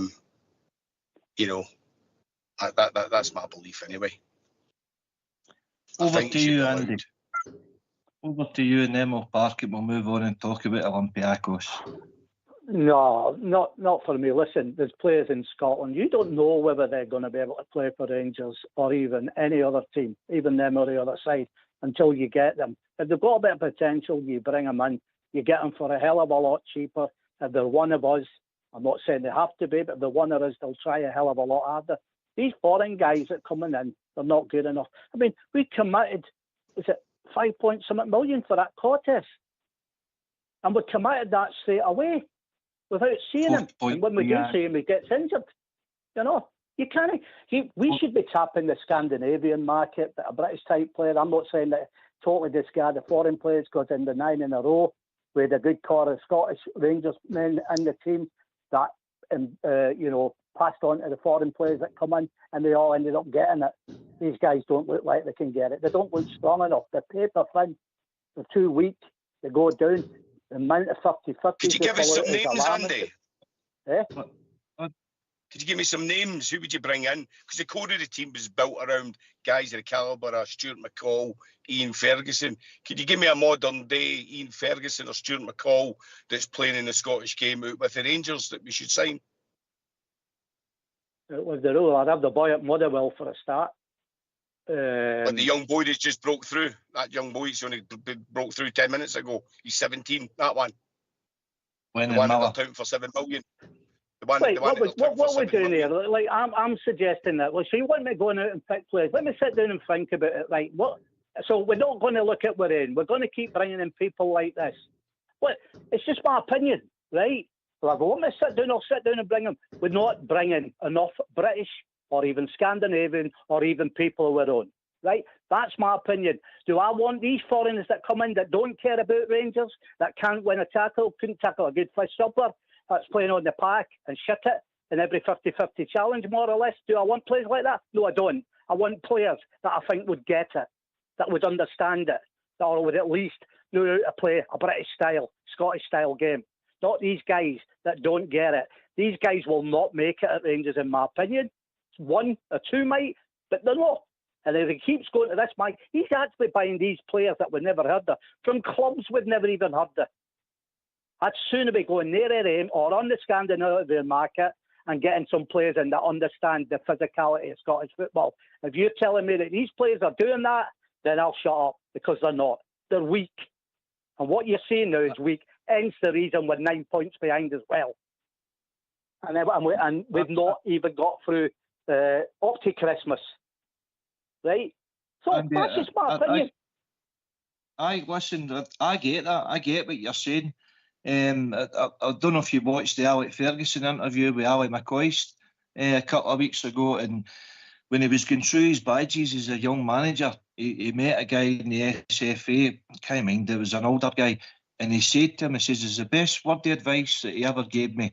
See, whoever you sign, son, make sure they show up for their work. And basically that's what I'm telling you. Make sure you have 8, 9 players that is the core of your team. You're right, Andy, we don't have that because the players that we're bringing in now isn't robust enough to cope with the amount of Scottish games. And I think that's Andy's point, Smurf. But he mentioned we need to go to the Scandinavian market. I'll give you names now. Cashin Werno, Holland, Proper, Holland, Raskin, Belgium, Diamondi, Norway. You know, but so we are looking at that market, but it's still no. We need the right blend. And there's a lot of kind of younger guys in there as well. And that's where the problem with Allbear's saying. It's not really the system. It's the quality of the player, the age of the player to get used to. I mean, we've got 9, 10 players here that are all foreign, and that's a big problem as well because we're losing our identity as a club, and we've got a foreign manager meant to, pass what the culture, the heritage, the history of the club means to our support that's suiting that stand. They don't. They're just here at our club for money. They're mercenaries, but they need to show more effort and endeavour than what they're doing. So I agree with you on that point, Andy. Albert? Aye, well, I don't agree, but anyway, how am I going to put this? Look, you're talking about identity, you're talking about mercenaries, you're talking about all this. All professional football players are mercenaries, all of them, regardless of what nationality or who they play for, what club it is, all of them. They play football for money, mate. Simple. There isn't any such thing as passion kissing the badges. We've seen it for years, mate. Crocodile tears, but fake, I'm here, I'm staunch, I'm this, I'm that. As soon as a big checkbook, there's your own Barry Ferguson proved that. I'm this, I'm that. Checkbook get flashed, I'm off, see you later. I'm away to play for a bigger wage packet. Don't blame the guy, don't blame him at all. That's what they're there to do, they're there to earn money. And that's the thing we need to start remembering, mate. We've got this romantic notion that everybody wants to play for their club and everybody's going to try their hardest for the club. They absolutely should. But the reality of football is this doesn't exist, mate. Most players, if not all players, play for money, mate. They all play for money. Simple fact of life. I remember that wee guy Hill that used to be at Man U, the wee winger, saying he realised when he was a young boy, he broke into Huddersfield, whatever team it was, at 17 years of age. He says, I went through and I beat a couple of players and I blasted the boy out of the bar and I started laughing. And one of the pros, the big centre-half pro, big seasoned pro in his 30s, slapped him right across the head when he was getting in the tunnel. He's saying, my mortgage money depends on this bonus money here, son. I'm not playing for fun. I'm playing for my mortgage money. And that's the reality of football, mate. As I keep telling you, these young boys all need to realise they've got 12 seasons, mate. 12 seasons. That's all they've got to earn enough money to keep them comfortable for the rest of their life, unless they want to go and get a job after football. Well, in that case, it doesn't really matter. You can play for the badge and all the nonsense that gets talked. I don't believe it for a minute, mate. I don't believe any football player, a professional football player.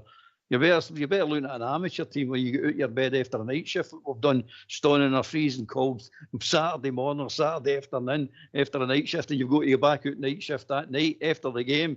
That's what you call somebody that wants to play football. But hey, they're not getting paid for it. I didn't get paid for it when I was playing amateur football. That's the way it is, mate. But I don't believe this nationality nonsense. I just don't get this. If you're good enough, I don't care what nationality you're. I really don't. Of the term that's been getting put about for a while, there's nobody said in here tonight right enough, but it's been put about for a while. Rangers are a snobbery of Rangers that they don't sign Scottish players. It's not true, mate. It's absolute Barn proves the point. But these players you use are talking about the boy Ferguson. I'm not saying they're no good enough for Rangers, but the fact of the matter is the Scottish clubs are no bargain. They're no a bargain for us. I think the boy Ferguson went for £3 million. If we went for that boy, they'd be asking 6. The Shankland will be asking 5 for him. That's why you don't sign him. If fair play and you can't afford to. But if they give a fair price, Rangers would sign him. I guarantee Rangers would sign him. Rangers are not ignoring anybody, mate. I think that's wrong to say that they are. They're not. We're identity. What identity? We're a professional football club, mate. You win games. That's your identity. Go in the park no matter who you're and win games. Simple. Clement to turn this round. Win enough games and you'll turn it round. It's as simple as that, mate. I don't care who comes in. They've got the same problem. We have the same problems that Clement's got to now, but they will still have the same thing: win games. So as far as I'm concerned about transfers, it's all right being romantic about this and talking about, oh, we should do this and we should do that. The reality is none of us know how to run a professional football team. None of us. And we all just say our opinion. We're all entitled to. There's no rights or wrongs about opinions. But come on, be realistic here, mate. If we went to Aberdeen and says, right, we like the boy McGrath, for example, what's you want? 8 million. 8 million. Right away, bang, that's it. We'll negotiate for 8 million, down to 6, and you might get them for 6. Their days are gone, mate. The Rangers had all the money, and we still got held to ransom. Duncan Ferguson's a good example of that. That's what happens in Scottish football when Rangers come calling. So I don't believe that Rangers are snob. I believe they do look at the market. And as Smurf says, name the players that you all say are going to walk into the Rangers team are good players or they're better than the players you've got. The boy Cortez has had injuries, by the way. That boy, the flashes I've seen of that boy's a player. I don't care about anybody, that boy is a player. And if you give him enough time to prove it, he'll prove he is a player. But there you go, mate. That's my opinion on that one. So we need to get what he do at the sand, mate. It's simple fact. We've got to shop all over the place, mate. All over the place to get the best value for money. And then hopefully they settle in and hopefully we bring them on and hopefully we sell them on for a profit. That's what we're trying to do, mate. Let's not kid ourselves. And that keeps the club ticking over, keeps the club growing. That's the only way we've got to do it. There's no other choice, mate. None. Down south, they've got the luxury of the money. They've got the luxury of the money, mate. They don't need to worry about that. But the rest is every other league in the world, they need to worry about it. So I don't see nationality as a problem. Have we all said our piece on the subject now? Can we move on to Olympiacos? If you go to, aye. Unless anybody wants to say anything else, Andy or Smurf, up to you. But I was hoping to move on to Olympiacos. No, I'll just say this. Right, so we're paying, we're guaranteeing, or if Cortes makes it, lay the 5 million down for him. Say they were asking 2 million for Shankland, we're paying 3 and 4 million for Dezes, Danilo and all that. So why not pay the 2 million to Hearts and get somebody like Shankland, right? That would possibly get us the goals that we wanted. I'm just saying that as a thing. We seem to say, oh no, you're not getting this money. But then we're going and paying on unknowns. Millions. We're paying millions on unknowns. Yet we're not prepared if somebody goes up and gives us an extra, an extra million here, there or everywhere. But Cortes, Diamonde, and who is it? The other one, all them and Danilo and all them of them are worth 3 or 4 million each. So why are we going in that market? Look somewhere else. I just don't go why we're going there. That's it. I'm finished on it because my nuts going. I don't agree with them. I don't agree with his system. I don't like what he does, but it's just my opinion. I'm not here to influence anybody else's. He asked me to come on to make an opinion, and that's my opinion. And I'll stick with it. I don't like the way we're seeing we're going, and I don't like what that manager's doing to the club. I don't think he's helping us in any shape or form by not even setting up a team that can combat the opposing team that he's playing on any particular day in Scotland, and that worries me greatly. Absolutely, Andy. But aye, well done. Listen, this is what the platform's all about. I know you well enough to know that you don't change your opinion once you've made it up. No, I don't. I make my own mind up and I pay by it, but I don't care if anybody disagrees with me or not. It's my opinion. I don't mind about anybody else's. You know what I mean? Everybody's entitled to them. But how I see it, I'm worried. I'm highly worried. And I think there's a lot of Rangers fans out there think like me. But there's another lot that think, well, he's going on in the right direction. If that's the right direction, oh, dearie me. Chris, I wouldn't like to think I was standing in the trenches with him, put it that way. Andy, I'm worried about the finances. I'm worried about the knock-on effect. What Clement, if we do sack Clement, what the knock-on effect would be. So I'm worried as well. I think every Rangers I don't disagree with that at all. Neither Ali. I think there's a dark days coming here, right enough, because I can't see. I mean, they're talking about a policy here that we're going to sell players on. We will sell none of these players on. We'll sell them on for less or let them go for what we brought them in. So how does that work? So then we're going to accumulate more debt. I'm no money man, but the way I see it, it don't work. We're going to bring these players on. We'll not bring any of these players on. They're not good enough. Well, Andy, the way we were going, we weren't selling on any players. We were bringing in Ryan Kent, 7 million, and Barisic, Hollander, Roof. We didn't make much profit on all of them, so that I agree with you in that sense. So we need to, have a restructure, Smurf. That I'll let you have 5 minutes and then we'll move on to Olympiacos. Aye, well, if you look at the boy Jeffrey that came in for, I think, was it $750,000?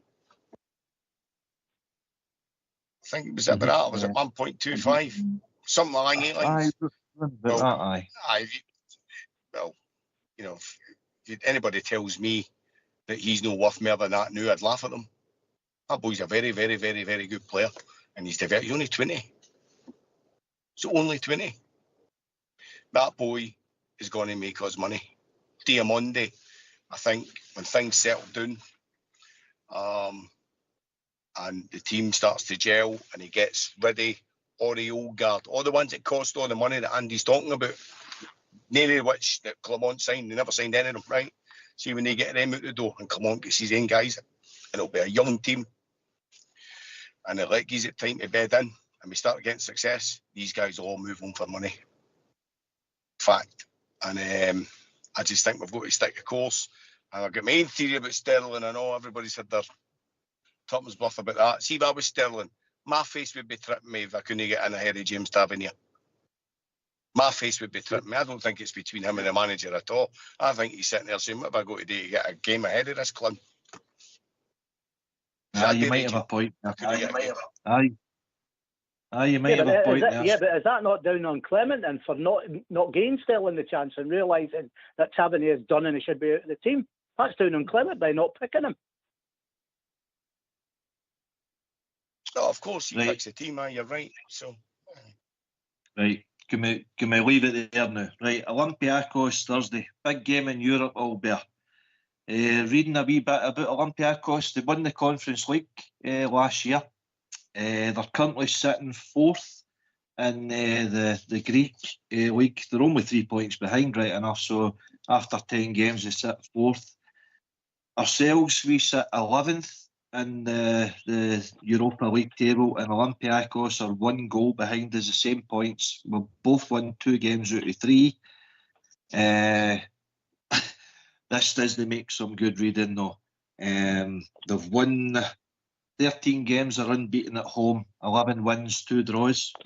Rangers have played Greek teams 8 times in recent years. I've got some stats in that there as well for that. We've only won once, 4 draws and 3 losses, so we've not got a great record, Alberg, going into this game. Do you see us winning? How do you see us setting up? I believe they also set up the 4-2-3-1. Spanish manager. They've got a lot of Portuguese, Argentinian, South American players, as well as the Greek team. It's got to be a thing with atmosphere, volatile atmosphere, intimidating place to go. Can we go and win, or can we take back a draw? Give your thoughts. Well, what I know about Olympiacos is they're Greek. That's it, full stop. That's how much I know about them. You done your homework then? Aye. I don't kid anybody on that I know about Olympiacos. They'll be a good team. I mean, it sounds as if they're a good team anyway. Do I think we're going to win? Oh, of course I do. Why would I know? I always think Rangers are going to win. We could get beat, but it's one of the games, mate. It's just it is what it is in this Europa League. We've had two really good results in it. Two really good, played really well as well. We seem to hit form in that competition for some odd reason that I can't tell you. I think it's bonus money, but there you go. But I think we could win, mate. Aye. It sounds as if they're a decent team. What would you say that they're sitting behind us in this league? Just one goal, 6 points. Their first 3 games, they started with a defeat away to Lyon, 2-0. Then they're at Braga at home, where they beat 3-0, and they had a 1-0 victory in Malmo. Of course, we started with a 2-0 away victory in Malmo, our 4-1 defeat home to Lyon, and then we recovered with a 4-0 win against Steaua Bucharest. So both of us sit 6 points. The goal difference is pretty much the same. I think they're a muchness.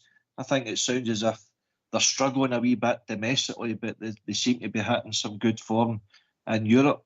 I'll take that to you, Smurf. Do you know much about Olympiacos? I would have. Who was it they played? Did they play? Was it that? Did they play Hearts last year? Was that Olympiacos? Oh, in Europe. Not sure. They could have been, because they were conference, weren't they, Hearts last year? So they could have been. Yes. I think they did. They I think you're right.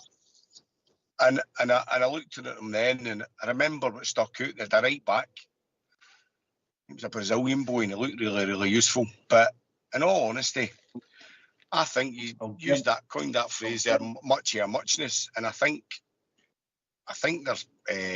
I don't think there'd be a much a difference between the quality of the teams. They might be a wee bit of a level above us, but I think if he gets his selection right, and they all stick to the plan, and because they're the home team, they're going to come at us. That seems to favour us.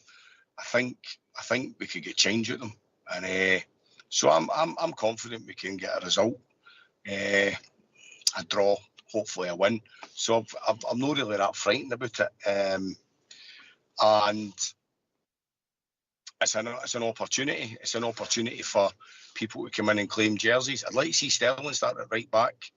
I'd like to see the boy Jeffrey at left back. I'd like to see Casemiro at centre half. We're asking Barron and the Cherny and Bizrami start. I really think we could get a result as long as we're compact and play the way we've done it. We've done it over in Portugal. We've done it in Spain. We've done it in Sweden. Let's just why no? Add a Greek team to the list.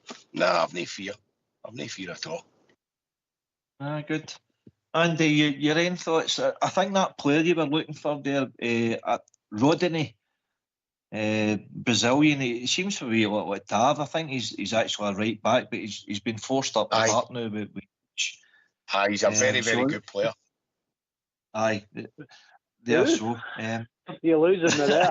Rodney, he's Del Boy's brother, Andy. Oh, I tell you what, I'd take Taverner's brother. Jesus Christ, we certainly got the wrong one out of them two, that's for sure. I don't know much about this mob right enough, but the reason that we do all right in Europe is we get the time, and we seem to, for some apparent reason, get results out of that. Would it surprise me as getting a result? No, not at all.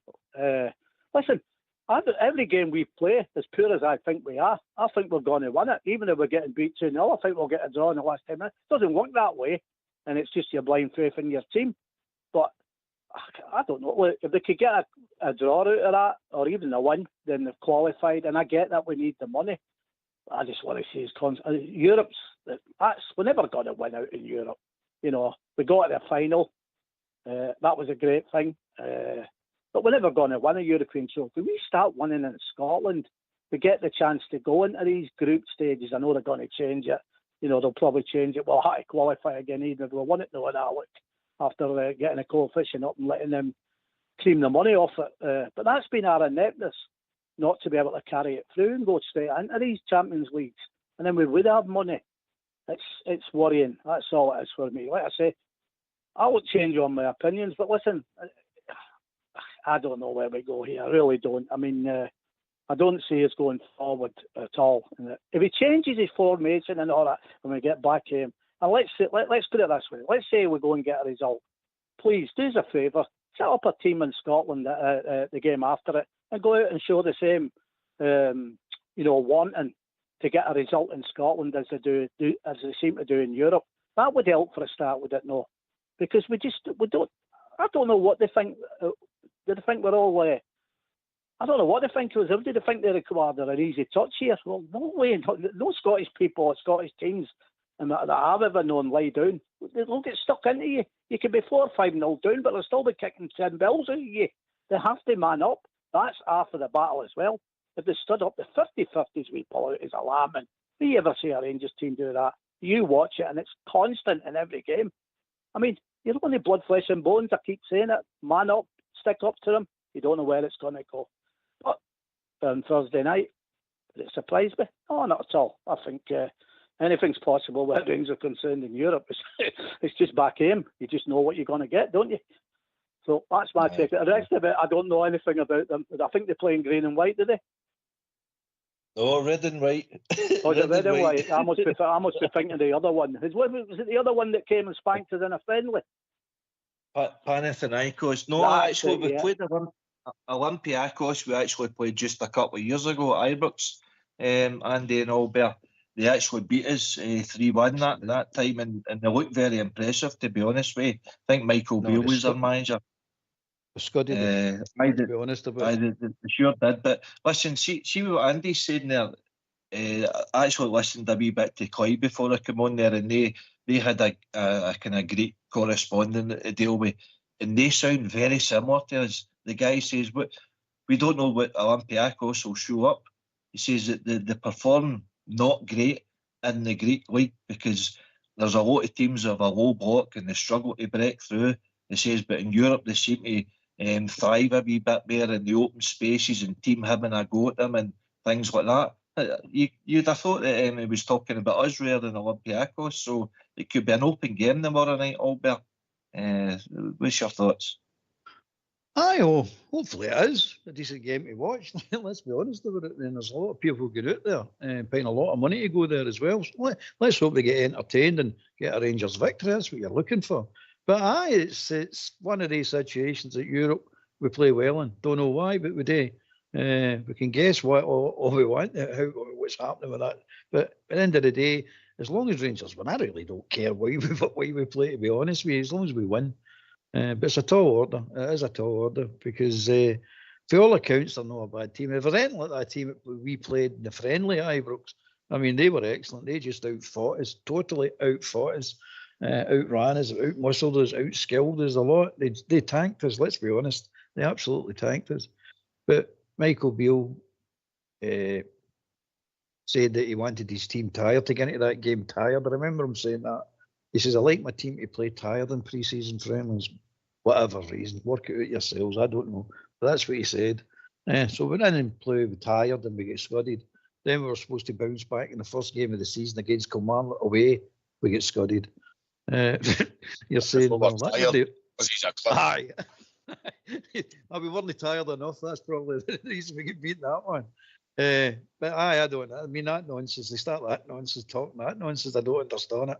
Maybe I'm not a fitness guy, expert or anything, but I always thought you had to rest between games, but according to Beale, you didn't. But anyway, that's all I remember of them. And I'm guessing, I'm hoping we get a result. I think we can get a result because, as I say, I don't care who we play. I think we can always get a result, and this is no different. Thanks for that. So anyway, moving into the last half hour of the show tonight, it's been good conversations, but let's hear from you. Why don't you give us a call on 0141 356 1972? It's your show, it's your platform. Let's hear from you.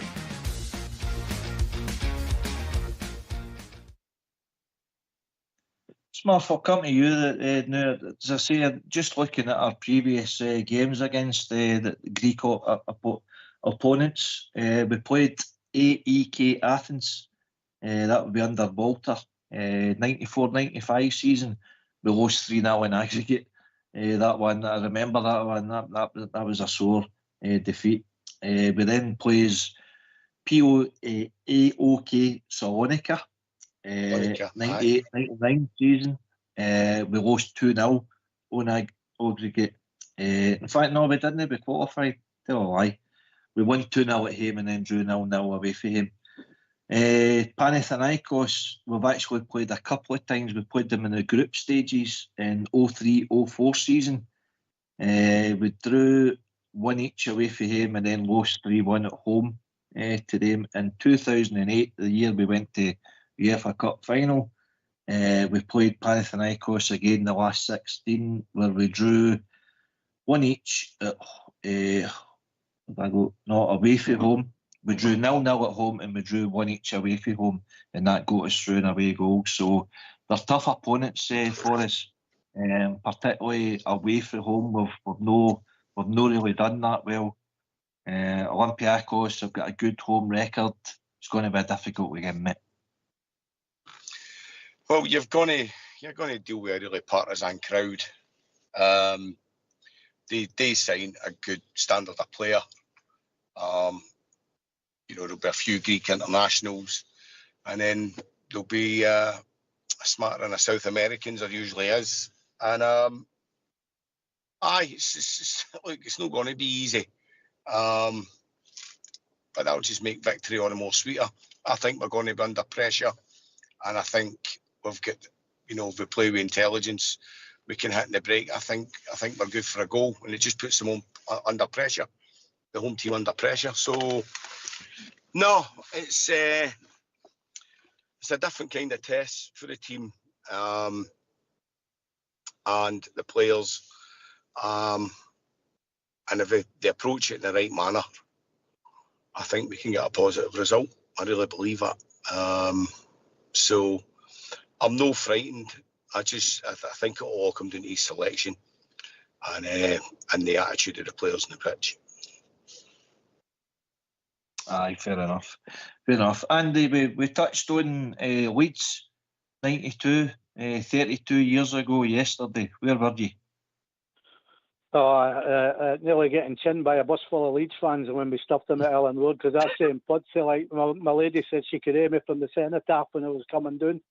I was out all day, right enough. There's quite a lot of Rangers fans, right enough, with a couple of pubs that we did in the local, right enough, and I got in there, I stood my ground. I had all my colours on, right enough, but obviously a lot of them knew me because I stayed down here.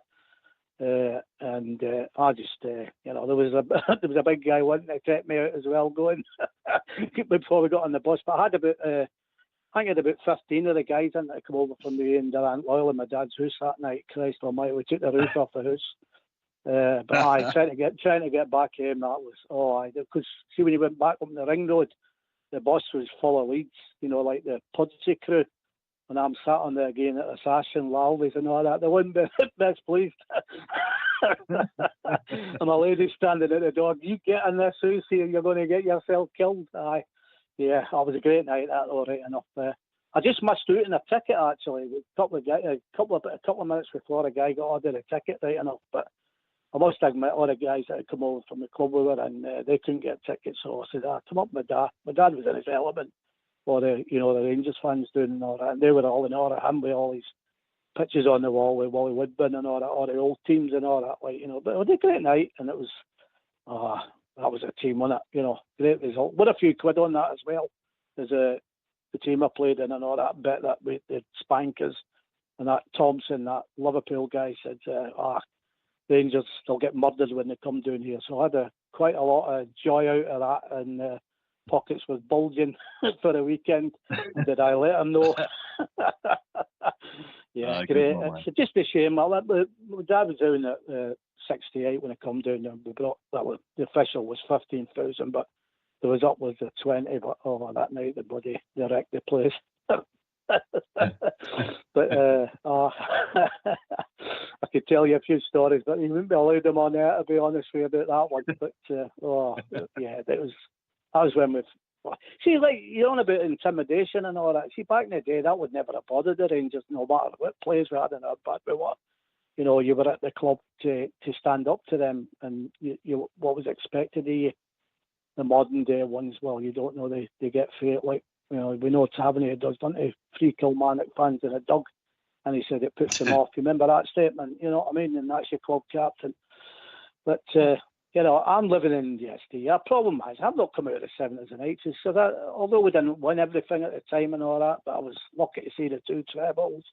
You know, the Cup Winners' Cup, the 70 League Cup final, big DJ and all that. And yeah, we did have bad times, but we regularly beat them, and you had that mindset that then back in the day. These days we have a different mindset. So I've got to come into 2024 for the remainder of the years I've got left of it. Listen, it's good memories, it's good times. There's nothing wrong. Well, that's all I'm living on now. That's a lot of Rangers fans of our era, Alec. That's the problem.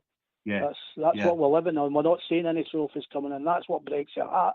Because I'm looking at it and go, well, I've not got many years left here. Come on, give me some trophies before I go out. I just don't want to see them go in front of us on the trophy count. It might not matter to some. It matters to me. Every record we've held since we've hit the buffers, we've lost because of the current position we've found ourselves in. And now, to me, if we lose this one, that's a heartbreaker for me. You know, I mean, I always had that. You can lord that over him. And it looks like we're tops and the league. We'll stay 3 in front of them, won't we? So that's where I'm looking at.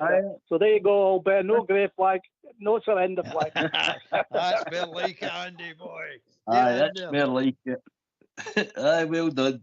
Well said. By the way, I get that, Albert. I get what Andy's saying. I feel the hurt. I mean, listen, we speak differently off air than we do on air. We do. Because we know who's listening, and we don't want to give them the joy.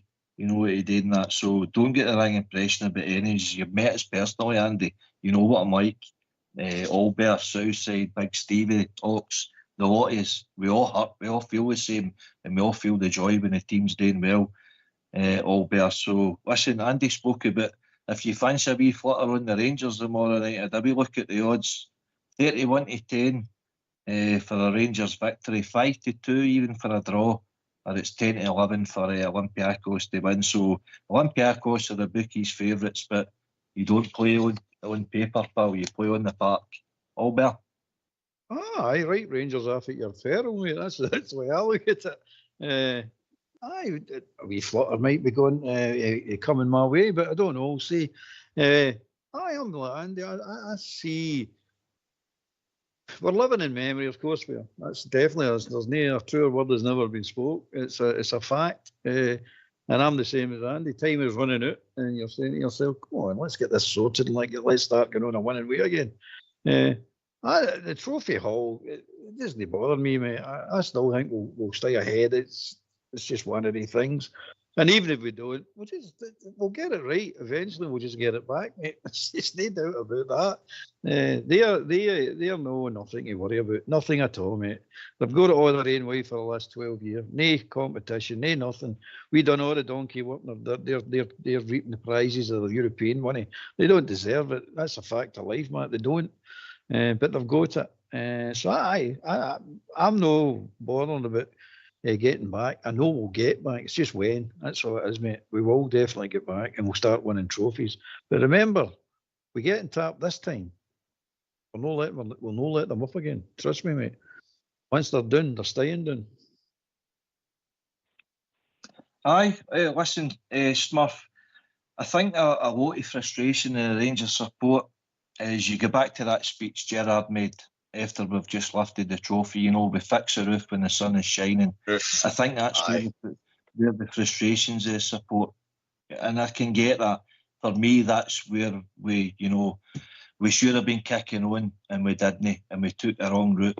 The people who was paying out the money for transfers, they were listening to the wrong people. We made poor recruitment. Spoke about it before, we didn't back Gerrard the way he wants. And by the way, I don't know if you realise this, but this is telling Gerrard, he's director of football out in Saudi. I know he's on the brink of maybe losing his job. Mark Allen, that was the guy who was replaced for Ross Wilson. That tells a story to me. And at the time when I said Stuart Robertson went down and headhunted Ross Wilson, and that's the very moment where things started to go wrong in our club. Your thoughts? Well, my thoughts on that are that we can go down two roads. We can go down the short-termism route, which now isn't viable because we've seen the financial results, right?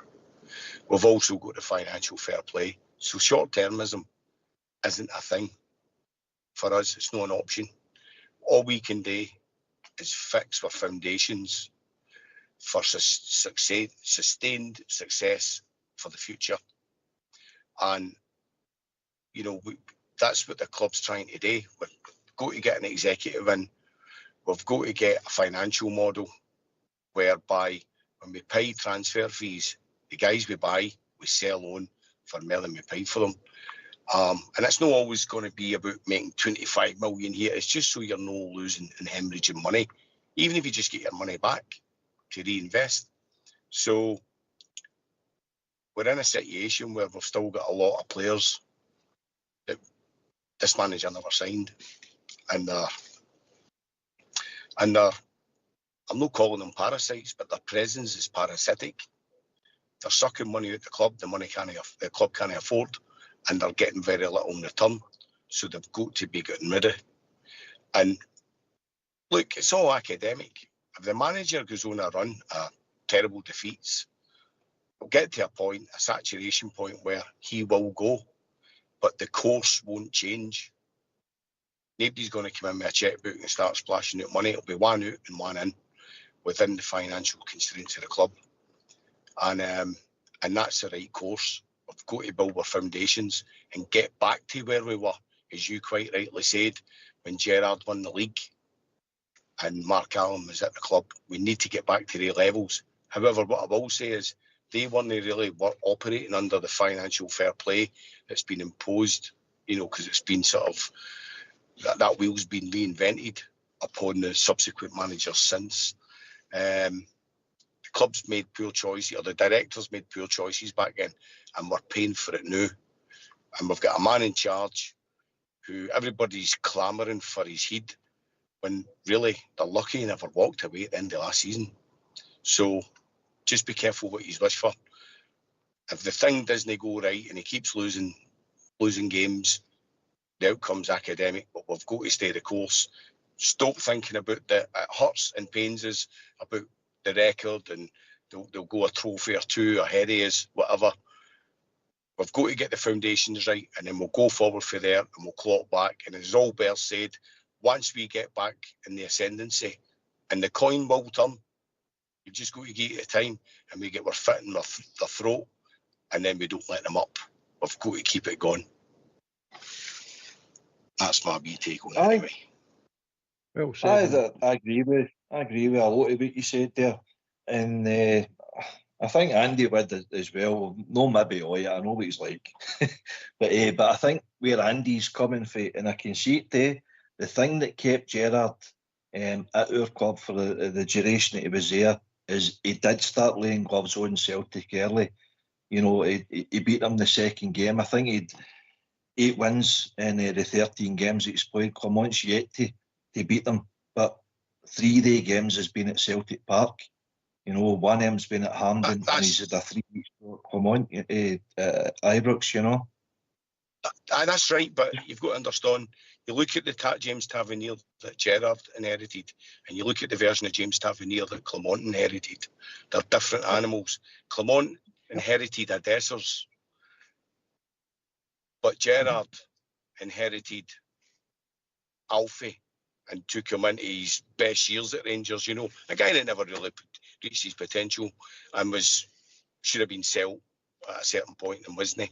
But the point is, what these guys have inherited are very, very, very different squads with very different characters in them. And obviously, Steven Gerrard was given far more resources to spend. So, and he had a director of football and an executive behind him. Clement's getting any of that. Yep. Clement's done there, pissing into the wind with his pants pulled down with that board. That's the truth of the matter. Andy, that's the point of it. I think all 3 years are saying here tonight. Thing with Gerrard had a structure there to deal with. You know, he had foundations. Dave King was coming in and he was running the ship, and everybody was clear in their role in the team. And he was basically giving Gerrard a free role to the players that he wanted. Ross Wilson coming in, buggered all that. Basically, do you accept that, or what's your own thoughts? Oh, look, you'd be daft to say not to say that, right enough. But and I'm getting what Smurf's saying. Just on the glad he walked away. Well, I can honestly tell you, I'm not glad he stayed. So that's just my take on that. But listen, you're saying he's inherited what Gerrard inherited with Tavernier. Well, if he's a clever manager and he's wise enough, surely he must be able to see that he's now captain. Tavernier is gone, and he's still putting him in the team, which is causing problems on the field of play, where other players not feeling it around him and having a go at him. So he's a manager. He's making decisions at the time to do for the good of the team as it stands now. Right, Tav, I'm sorry, you've had it now. You're coming out of it, and I'm playing such and such. But no, what does he do? He keeps picking him. So that is down on Clement. So why would that? That's madness. If a man's gone and he can't do it, why would you pick him? He's got the option. He's a manager. He has the option to drop him, does he not? But he doesn't. He picks him. And he said at the start of the season, he can't play all them games. Well, he's ready. What did Big Fish do so far? He needs to drop it. At most now, him and Dezes are going to have to find when that Danilo comes back and this other one. Get that Dezes and him on the bench. No more. That's as far as I would give them now. They've done them too. That Dezes is just a... Oh, no, I'm going to behave. No, I've been good tonight, so I'm going to behave. But no, that one on, just on the Tavernier one, look, he has the option to drop him. So why not drop him? He can see that he's struggling. The record that he's got and the goal scorer, he's going to tarnish that, because I'm telling you, there's even fans that like Tavernier are getting really, pissed off with him now, for wanting another one. So take him out of the firing line. That's not rocket science to me.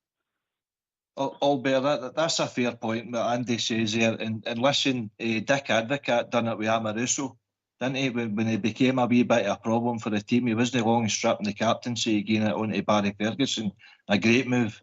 But it's different eras and it's different characters that you're dealing with. But there's been a lot of critics with Tavernier's performances over the years anyway. His numbers going forward are undeniable. His assists, his goals, his defensive issues were always kind of covered because of that. Now he's not even contributing going forward, and his deficiencies in defending are even more apparent than what now. So I agree with Andy there. I think he should be looking at cashing Werner. He should be looking at a Sterling, to go forward. He needs to help himself. I agree with Andy there. Albert? You got to understand the circumstances and what he's trying to do. I mean, it's all right. We all know Tavernier's done. We all know it. He never could defend, so that's no new. His goal contribution and his assists was spectacular, to say the least. But you got to understand where Clement is sitting. He's got a leadership group in there that consists of probably, I don't know this for a fact, but probably Butland, Tavernier, Lawrence, Dowell, Dessers.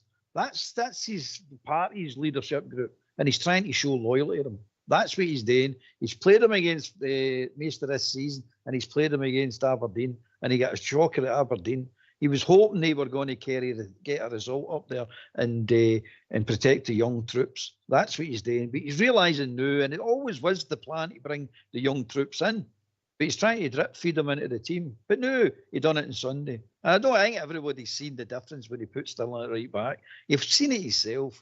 He might make his mind up to say, right, okay, this is it. We need to go with it now. As for Casemiro at centre-half, I'm not quite sure. I'm not quite sure he's experienced enough to play there. But if he does play there, I hope the boy plays a blinder every game, of course I do. But that's the reason Tavernier, Lawrence, Dessers are in the team, mate. That is his leadership group. He's depending on these guys to lead these young boys. That's what he's wanting, and he's not getting it. He's simply not getting it, mate. 3 of them walked off, or 3 of them got taken off on Sunday, and 3 boys come on and improved the team. That tells you all you want to know. 3 big earners for 3 boys on the cheap, and they improved that team. That's a fact.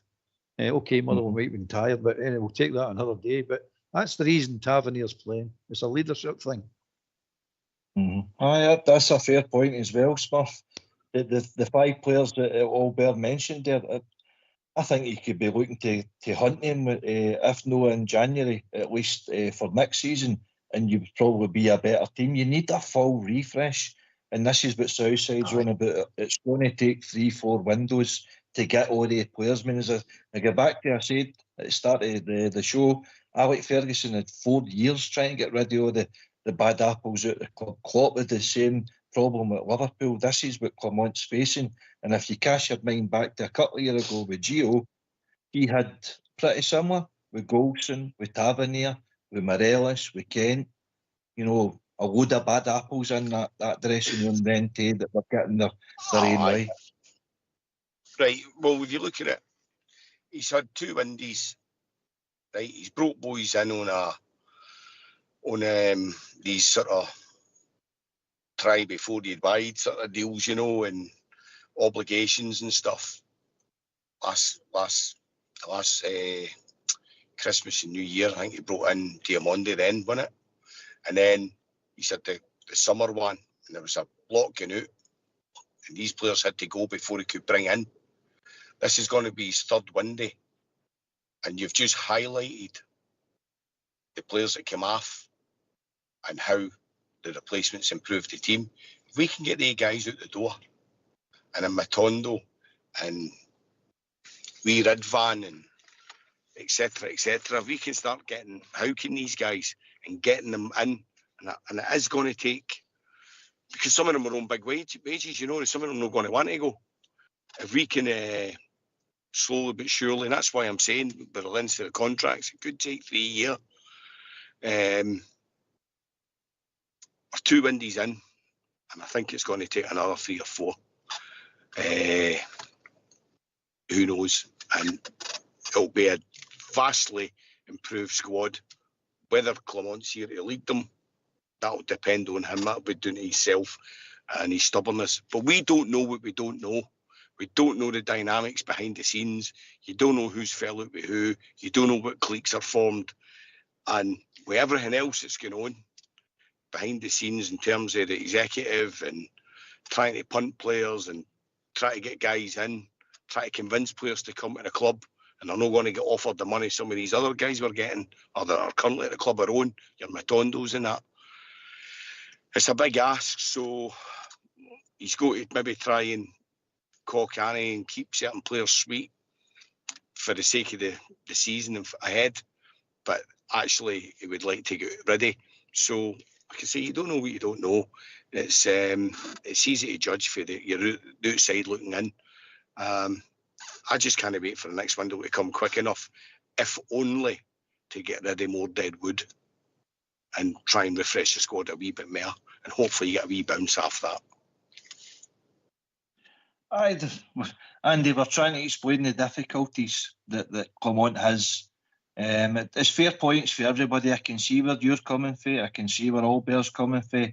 Smurf, you know, collectively, we just want to see a good team on the park, a winning team on the park, and get back to winning. That there's a lot of dynamics that happen behind the scenes that prevent that from happening. You know, You know, you've got to have a structure. You've got to have a board. You've got to have a CEO. You know, to help the manager, to fund him. But he's also got to help himself. I get that. His structure with his team, and then you're looking at leaders on the park. So collectively, it starts for the top, but eventually works out on the park. And if we're not right at the top, it's not right on the park. I get all that. I get that. Listen, if we knew what was going on behind the scenes, we'd probably be more alarmed than what we are now. Let's not kid ourselves. But on the bit, I'm going back. Like, leadership team, as Albert explained. Yeah, I get that. But he, as a manager, should say, well, this leadership team is not working. It's not working for the team. They're going off. They're doing this. They're doing that.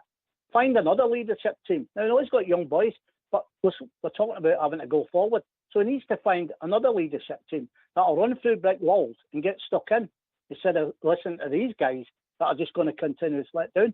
I want them out the window, but ideally, as Smith said, we need to get some out the window. You're hoping that they do. And then they go like for like, and hopefully a bit better player than what I think, not what everybody thinks, but what I think the players that we brought in.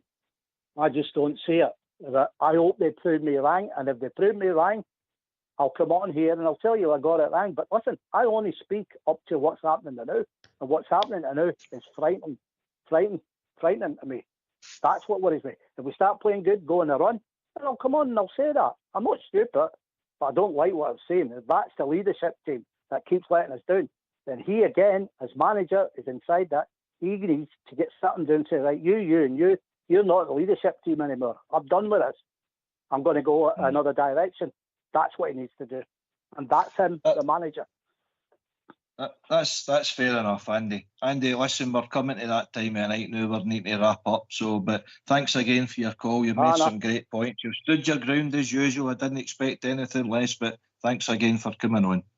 Right, no problem. And I enjoyed it, actually, and just thanks for giving me the platform to have my opinion.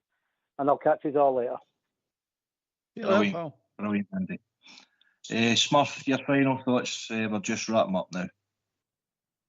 My final thoughts are get behind the manager, get behind the team, be positive, and I think we get this selection right tomorrow, and they're motivated, and he's got the right tactics and approaches the game the right way. I'm more than confident we've got enough in the tank to get a result. We've proved in Europe in recent years a lot of people wrong. We've got results people never thought we'd get, and I think I've really got a good feeling. I think we could do the same. So I'm going for 2-1 Rangers, and hopefully that'll prove to be the case. Good night, everybody, and thanks for taking my call. Yes. Super stuff again, Smurf. Thanks for your input. Albert, bit of a show tonight, pal. Enjoy it? Of course, mate. It was good to know yourself. Fox and Terry in the background there. Andy for coming on and Smurf. Aye, superb, mate. It's all about opinions, mate. That's what we want. That's what the show's about. And get in there and say, I'm going to say, no matter how wacky your opinions are, give on and get them in. And I mean me, I don't mean Andy, I mean me. It was enjoyable, mate. Very enjoyable. Brilliant. 2-1 to the Rangers. That sounds good to me. That'll do me, Tay. That'll do me. Well, can I just thank Andy for Leeds coming in there with his input. Excellent call. He stood his ground. He came out swinging, and we ended up having an amicable handshake at the end of the night. Thanks again, Smurf, for coming in there. Albert for your contributions tonight there. Fox and Old School Blue in the background. I am looking forward to a Rangers victory. We'll be back tomorrow night between 8 and 10. So take it away, Old School Blue. Good night, everybody.